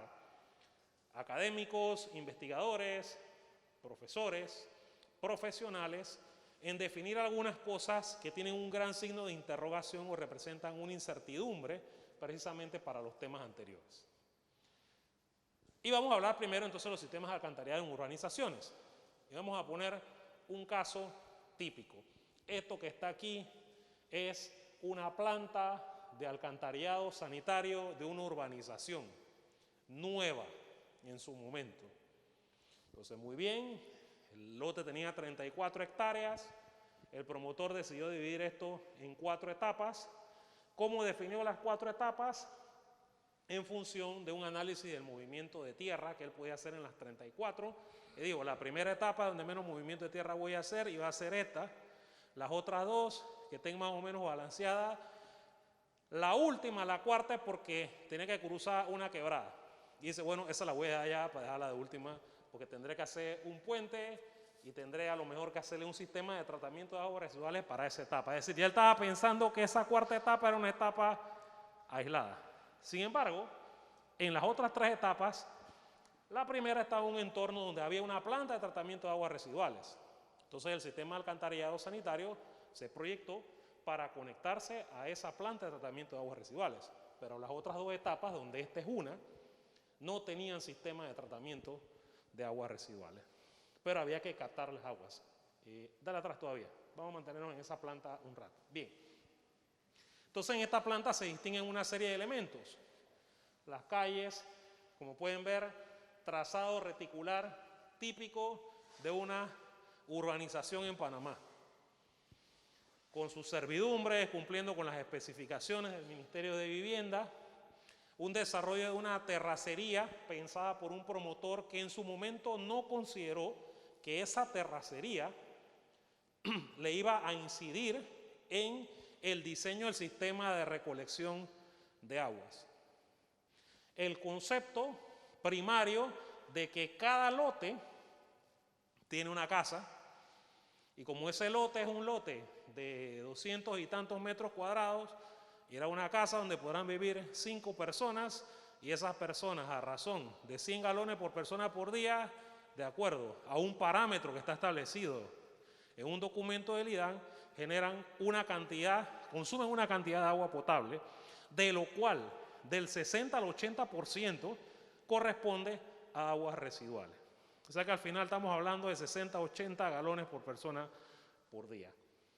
Donde para dimensionar el sistema de tuberías se parte del principio de que si esas 5 personas aportan unitariamente de 60 a 80 galones por persona por día, ese volumen, ese caudal, se amplifica por un factor que fue obtenido en base a una tesis que se hizo en la década de los 80 por el ingeniero Reina y el ingeniero Saavedra, Sidney, que todavía trabaja en el Centro Experimental de Hidrotécnico de la Universidad Tecnológica en Tocumen. Y cuando cada rato hablamos, le digo, oye, tu tesis es una de las tesis más importantes que se ha hecho en Panamá, porque la ecuación que hiciste con el compañero en la década de los 80 es la que todavía se utiliza para calcular el factor de máxima para caudales de aguas residuales.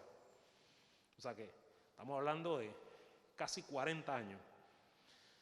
Y con ese factor, que al final resulta ser inversamente proporcional a la población, entonces usted maximiza el caudal de aguas residuales.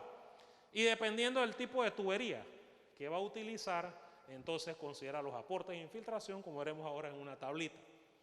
Bien, ese es el sistema básico que enseñamos en la universidad.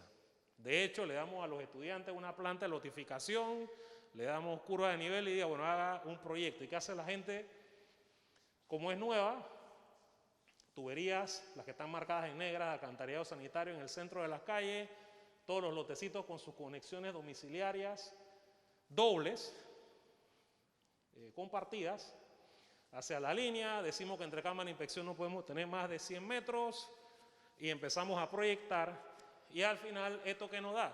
Nos da tuberías con diámetro mínimo de 6 pulgadas, ya algunas más adelante, dependiendo de dónde se vaya a conectar el sistema, que a una línea, que a una planta, ya va subiendo a 8 y así nos vamos. Tenemos unas restricciones, unas velocidades máximas, unas velocidades mínimas, cumpliendo con la normativa del IDAN, y ahí sale el proyecto. Aunque parezca mentira, así de sencillo es, eso no lleva ni siquiera una simulación hidráulica como tal, de variaciones de patrones de aguas residuales con respecto al tiempo, y así están diseñados el 99% de los sistemas de alcantarillado sanitario en Panamá. Pues bien, este enfoque, cuando nos vamos al concepto de colectora, nos damos cuenta que definitivamente en un principio ha sido un enfoque errado. Vamos a la siguiente. Vamos a hablar entonces de las colectoras de aguas residuales. Y una experiencia que tuvimos hace un par de años atrás fue precisamente con las colectoras de Juan Díaz. Porque aquí nos encontramos y me pareció interesante porque sabía que donde iba a estar el público no podían ver el detalle, pero yo creo que se ubican y saben de qué sector estamos hablando. Ciudad Radial. Aquí se ve Ciudad Radial, hacia acá se ve el sector de los pueblos, o sea que por ahí pasa el río Juan Díaz, esto que está aquí es el área de Metro Park y por aquí está el corredor sur. Entonces había que hacer una colectora del proyecto de saneamiento de la bahía para recoger las aguas residuales ¿de quién? De eso que está ahí. Que en primera instancia, cuando esto se concibió, nunca se pensó precisamente en que iba a haber que construir una colectora para recoger aguas residuales y ni siquiera se pensó en que esto iba a tener alcantarillado como tal. Ahí no hay lotes del mismo tamaño, ahí no hay casas iguales salvo en algunos sectores. Los comercios vamos a ver que están distribuidos, los pueblos están por un lado, de repente hay una industria por acá abajo, como vamos a ver más adelante.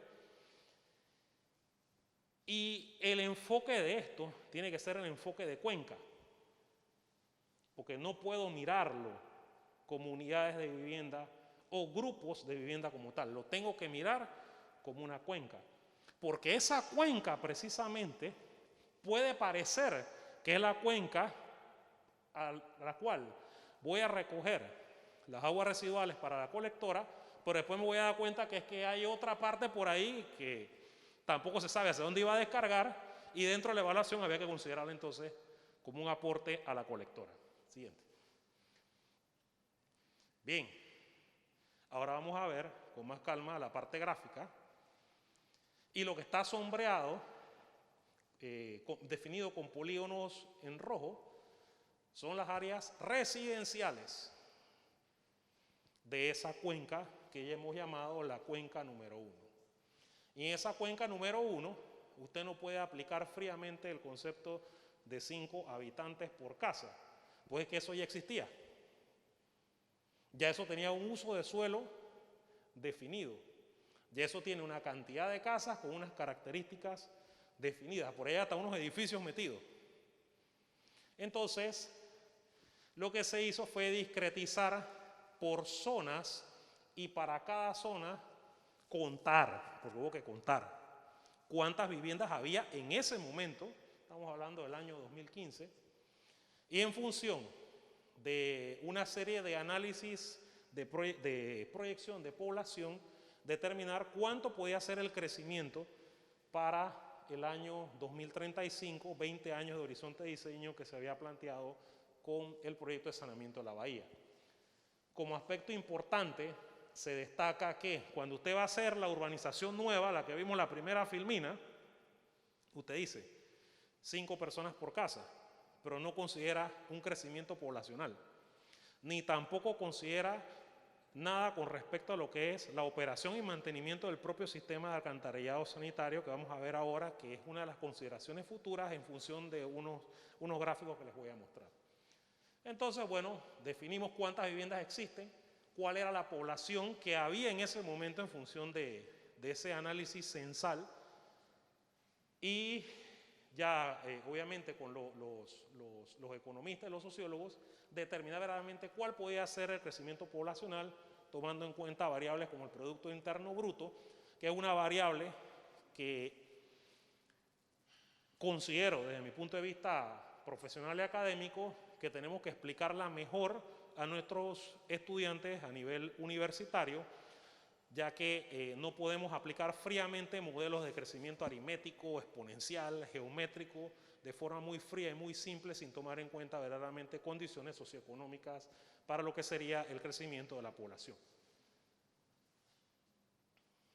Bien, en esa mancha de esa cuenca, entonces se detectaron 3 zonas importantes de carácter comercial e industrial. Y ahí nos encontramos entonces con otro problema. En la normativa del IDAN no hay parámetros para estimar el aporte de agua, ni el consumo, ni el aporte de aguas residuales para uso diferente al residencial. Eso no existe. Entonces, históricamente, ¿qué se ha hecho? Bueno, si yo le digo a alguien, tenemos la USMA, tenemos la Universidad Tecnológica, tenemos la Universidad Latina, ¿cuál es el consumo y el aporte unitario, consumo de agua potable y aporte unitario de aguas residuales? ¿En función de qué lo estimo?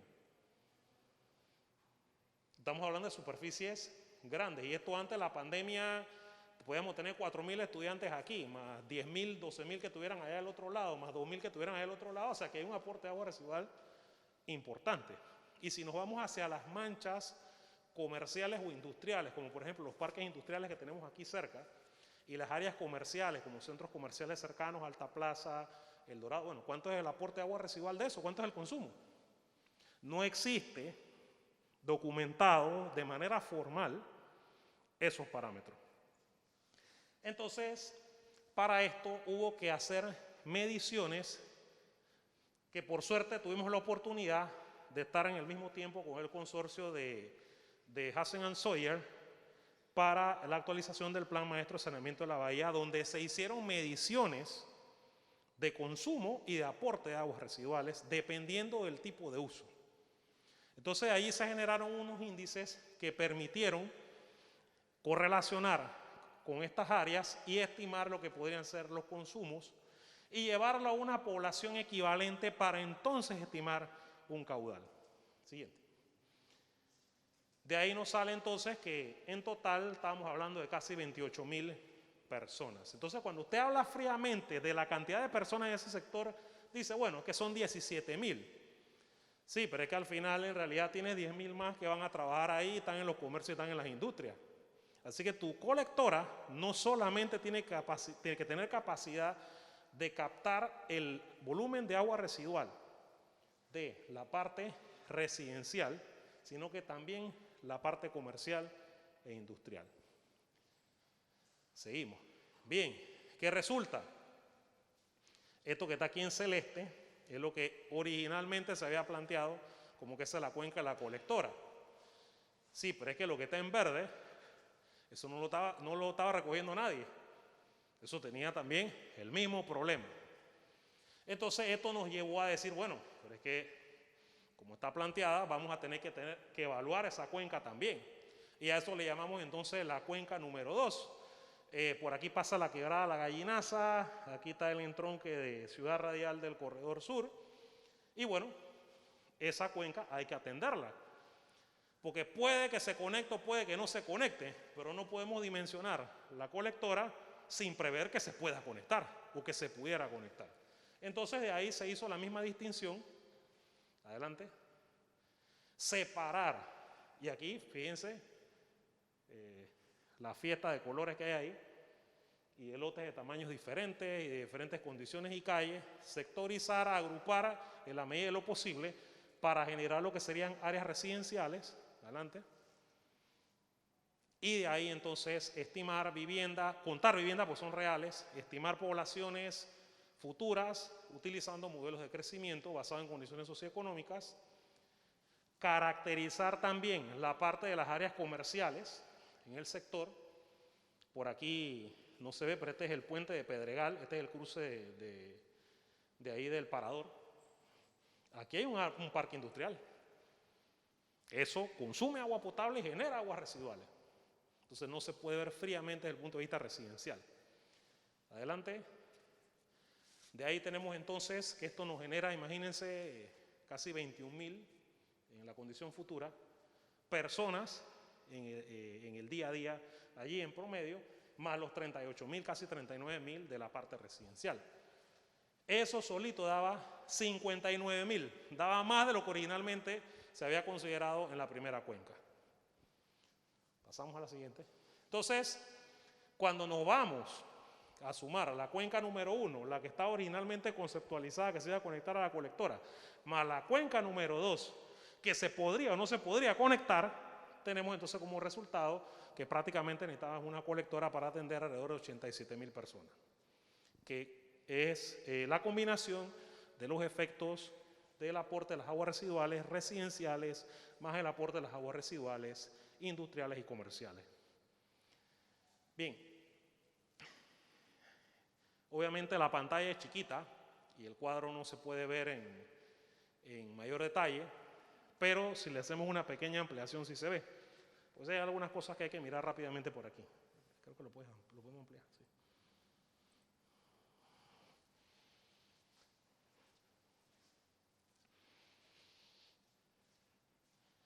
Y básicamente esto es un cálculo hidráulico muy sencillo que hicimos. Viéndolo como a nivel de planificación estratégica y maestra, bueno, tengo dos nodos. El tramo 1 de la colectora, el tramo 2 de la colectora, considero los aportes de aguas residuales en función de la cantidad de habitantes que vimos anteriormente. Considero el aporte unitario de aguas residuales que, ojo, allí sí, al no tener en ese momento cifras exactas, había que partir de los parámetros establecidos en la normativa del IDAN. Después salió con la actualización del plan maestro de saneamiento de la bahía, y aquí hay gente que está en ese equipo, que los aportes dan más que esos 60, 80 galones por persona por día. En las mediciones, pero es un tema que hay que mirar con mucho cuidado, con mucha calma. Aplicamos la ecuación de Reina y Saavedra, factor de máxima mínimo de 1,80 y máximo de 3. Y ahí le da entre 1,80 y 3, y eso es lo que usted utiliza para amplificar ese caudal promedio, que solamente amplifica el caudal promedio de agua residual, no el de infiltración. El de infiltración, dependiendo del tipo de material de la tubería, está establecido en los catálogos, en las fichas técnicas de las tuberías como tal, aparece en la normativa. Sí puede haber infiltración de agua residual dependiendo del tipo de material, fisuras que se dan a lo largo del tiempo, sí las puede haber. Manteniendo esto con una pendiente mínima del 1%, se encontró entonces que el diámetro en ese tramo de la colectora se podría mantener en 24 pulgadas. Ya de lo que entra ahí es un tema de hidráulica. En la hidráulica sabemos que simplemente la alcantarilla funciona como un canal de sección circular parcialmente lleno. Existen los elementos hidráulicos o la gráfica del banano para hacer eso, o lo hace en Excel o hace un programa de computadora, eso es lo de menos. Lo importante es cómo llegamos a los valores para entonces resolver el procedimiento hidráulico y confirmar el diámetro o proponer un diámetro o una solución al problema que tenemos que enfrentar. Y bueno, ahí verificar temas de velocidad y demás. Bien, de ahí obviamente ya tendríamos que pasar tanto desde el punto de vista académico y práctico a lo que serían los planteamientos, las interconexiones, tomando en consideración de que el sistema funciona a gravedad, de que teníamos que pasar por zonas, en algunos casos debajo de algunas hondonadas, donde las tuberías no se pueden colocar simplemente, sino que hay que colocar, lo que ven gris son bloques protectores, esto en azul que se ven aquí son las cámaras de inspección, ese es un perfil deformado, esa es una planta, lo que está en rojo es una cámara de inspección con una elevación de entrada fija, así que lo que está antes se podía modificar y podíamos jugar con eso, pero aquí no podíamos variar absolutamente nada. Y de ahí obviamente entonces, pasa la siguiente por favor. La siguiente. Sí, es la misma, lo que pasa es que era para ampliarla, pero bueno, dale la anterior, por favor. Haz la anterior, la anterior. De ahí, este es un ejercicio que al final nuestros estudiantes lo hacen muy bien. Hoy existen las herramientas, que si el AutoCAD Civil 3D, que si el SeaWorld-GEMS. Allá en el alcantarillado sanitario de Santiago teníamos que hacer como 300 kilómetros en SeaWorld-GEMS. Eso lo hicimos, allá tuvo con la ingeniera Arianda en ese momento sin mayor problema. El problema es lo que mencionó el ingeniero David Araúz, que el concepto del proyecto era abrir la calle por mitad para meter entonces las tuberías de alcantarillado. Y todavía deben por allá estar mencionando los nombres de nuestros padres y madres por la actividad, aunque yo no tenía nada que ver con eso, solamente con la parte del diseño, pero del contratista, por el efecto negativo que eso causa, donde definitivamente que la solución desde el punto de vista de implantación podía ser otra. Y lo mismo, el cuidado de no repetir ese error es precisamente lo que hay que evitar en el sector oeste, donde nos encontramos con las condiciones, lo que vimos al principio, el trazado reticular de calles y las casitas individuales. Vamos al siguiente. Entonces, hay tres aspectos que hay que mirar hacia el futuro. El primero es este: la elección de la tubería mínima. Precisamente con esa cantidad de kilómetros de tubería de alcantarillado sanitario que tuvimos la oportunidad de diseñar para el proyecto de alcantarillado sanitario de Santiago, se generaron tres conceptos que hay que mirar en los sistemas de alcantarillado, en los sistemas de recolección. Voy a mostrarles unos histogramas de tirantes de 2 paquetes y los histogramas de velocidad. Bien. Esos gráficos no son gráficos de barra que representan. En el eje vertical, porcentaje de ocurrencia, esto es un paquete de tubería, un sector, paquete 3 le llamamos. Y estas son las velocidades, distribuidas en proporciones en un histograma estadístico, es decir, frecuencias. Y esto para el paquete 4 y esto para el mismo paquete, el primero en tirante profundidad y este en velocidad. ¿Qué ocurre? El diámetro mínimo es 6. ¿Y qué nos sale aquí? Que casi el 40% de las tuberías de 6 en ese paquete salía alrededor en profundidad como 0.02 del diámetro en pulgadas. ¿Por qué? Pues son tramos iniciales con caudales muy pequeños.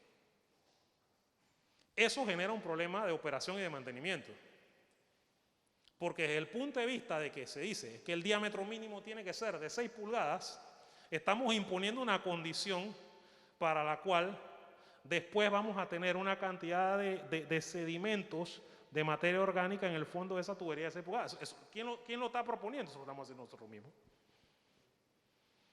Cuando pudiéramos utilizar el concepto de diámetros más pequeños y sistemas condominio para poder trabajar esos tramos iniciales.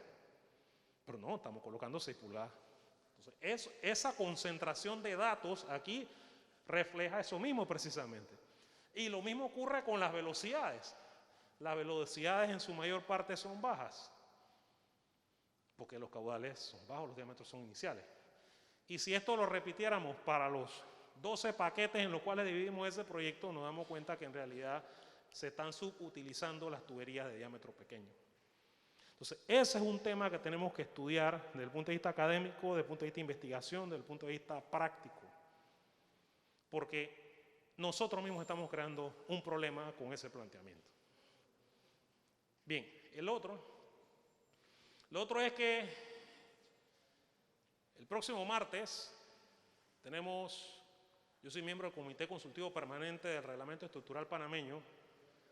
Vamos a aprobar el Reglamento Estructural Panameño 2021 para mandarlo a la Junta Técnica. Y a mí me tocó escribir el capítulo 14, infraestructura. Y en el capítulo 14, infraestructura, que ya fue aprobado dentro del comité, dice en el punto 14.2, las obras de infraestructura se podrán clasificar en los siguientes grupos. Y el grupo número 1 son elementos estructurales de acueductos, alcantarillado, plantas de tratamiento de agua y aguas residuales, tanque, almacenamiento, muelles, obras portuarias, muros costeros, obras para línea de transmisión.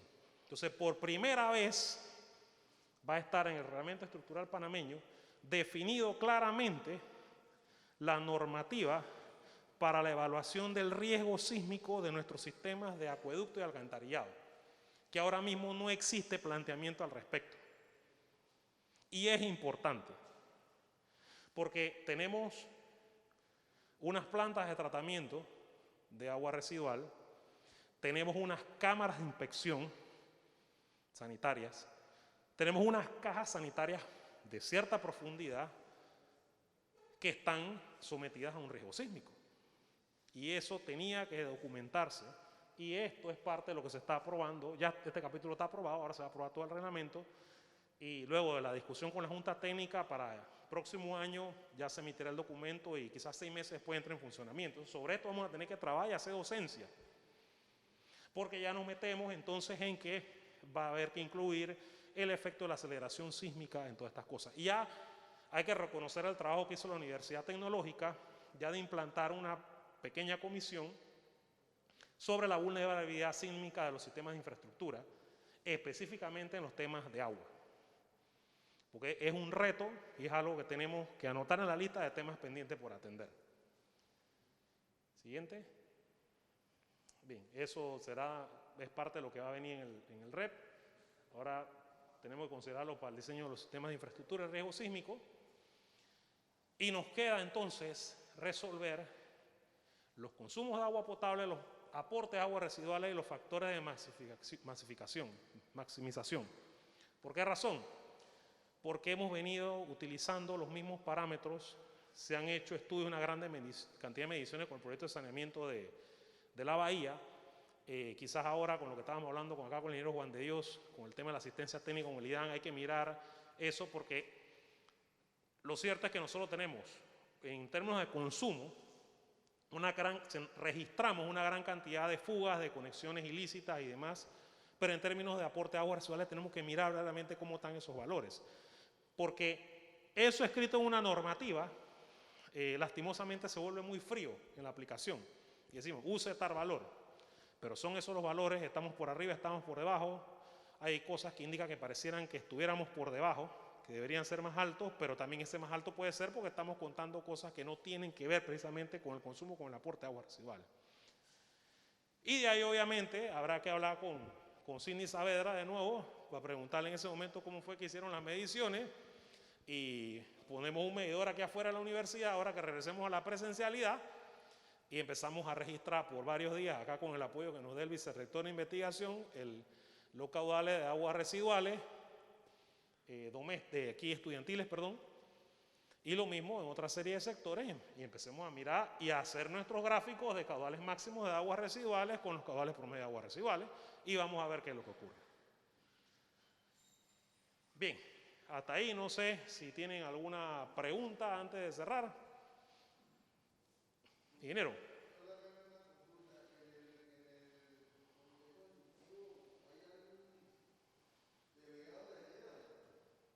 No.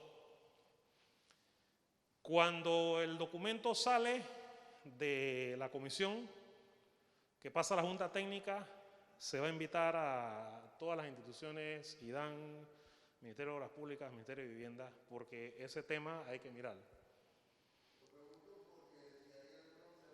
No, sí, no, precisamente, no, es que el documento queda oficialmente aprobado cuando la Junta Técnica lo apruebe, pero para que la Junta Técnica lo apruebe, primero lo tienen que discutir con las instituciones. Así que estoy seguro que el tema de alcantarillado y acueducto va a ser un tema que va a ponerse en la mesa. Bueno, ¿y por qué nosotros tenemos que considerar el riesgo? Es que nunca lo hemos considerado.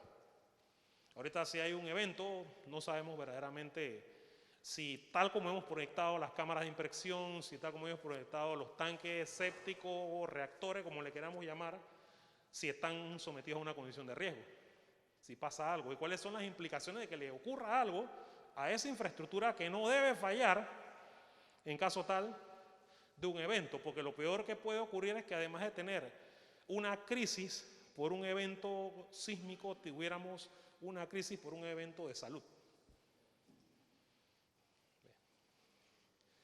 Bueno, no sé si hay alguna otra pregunta. Si no, les agradezco a todos su paciencia por esperarnos hasta esta hora.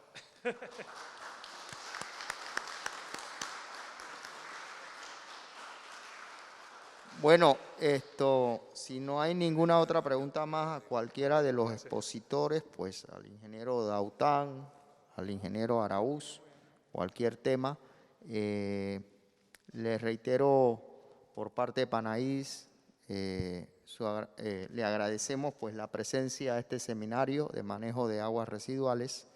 Las 3 exposiciones, pues como pueden ver, hay mucha experiencia, mucha trayectoria, que es muy valioso, es lo que nos nutre. Coincido enormemente con lo que el ingeniero Lewis expuso, con lo que el ingeniero Daután expresa en cuanto al tratamiento de aguas residuales y el ingeniero Araúz con toda su experiencia aquí en Panamá. Conclusión de esto, se lo puedo decir, hay mucho trabajo por hacer en investigación. Hay mucho trabajo por hacer en materia de normas, porque ya está requete comprobado que muchas de las normativas o parámetros de diseño que hemos estado utilizando en Panamá hay que actualizarlas, hay que hacer mucho trabajo de investigación. Y sobre todo, le expresaba al ingeniero Lewis que es muy importante retomar el tema a nivel de las universidades, para fomentar, para que los nuevos profesionales se interesen por el área de ingeniería sanitaria. Los ingenieros civiles se interesen por el área de ingeniería sanitaria. Lo necesitamos en Panamá. La capacidad que tenemos ahora mismo en Panamá de diseñar, de hacer ingeniería, es muy poca con nacionales. Así que si las nuevas generaciones no se interesan en esto, realmente vamos a tener una situación más adelante un poquito crítica en ese sentido, porque nos vamos a ver obligados a traer mano de obra calificada extranjera, porque nuestros jóvenes, nuestras nuevas generaciones no están prestando atención a todo este trabajo que hay por delante. Señores, esto nada más se lo dejo como un mensaje y nosotros vamos en esa línea. Como presidente de Panaidis, es algo que me he propuesto ver el tema de la formación y sobre todo las nuevas generaciones. Porque los que ya hicieron su trabajo, pues ya están descansando, pero el relevo generacional no se ha dado. Y tenemos que trabajar en eso, señores. Hay que prestarle atención.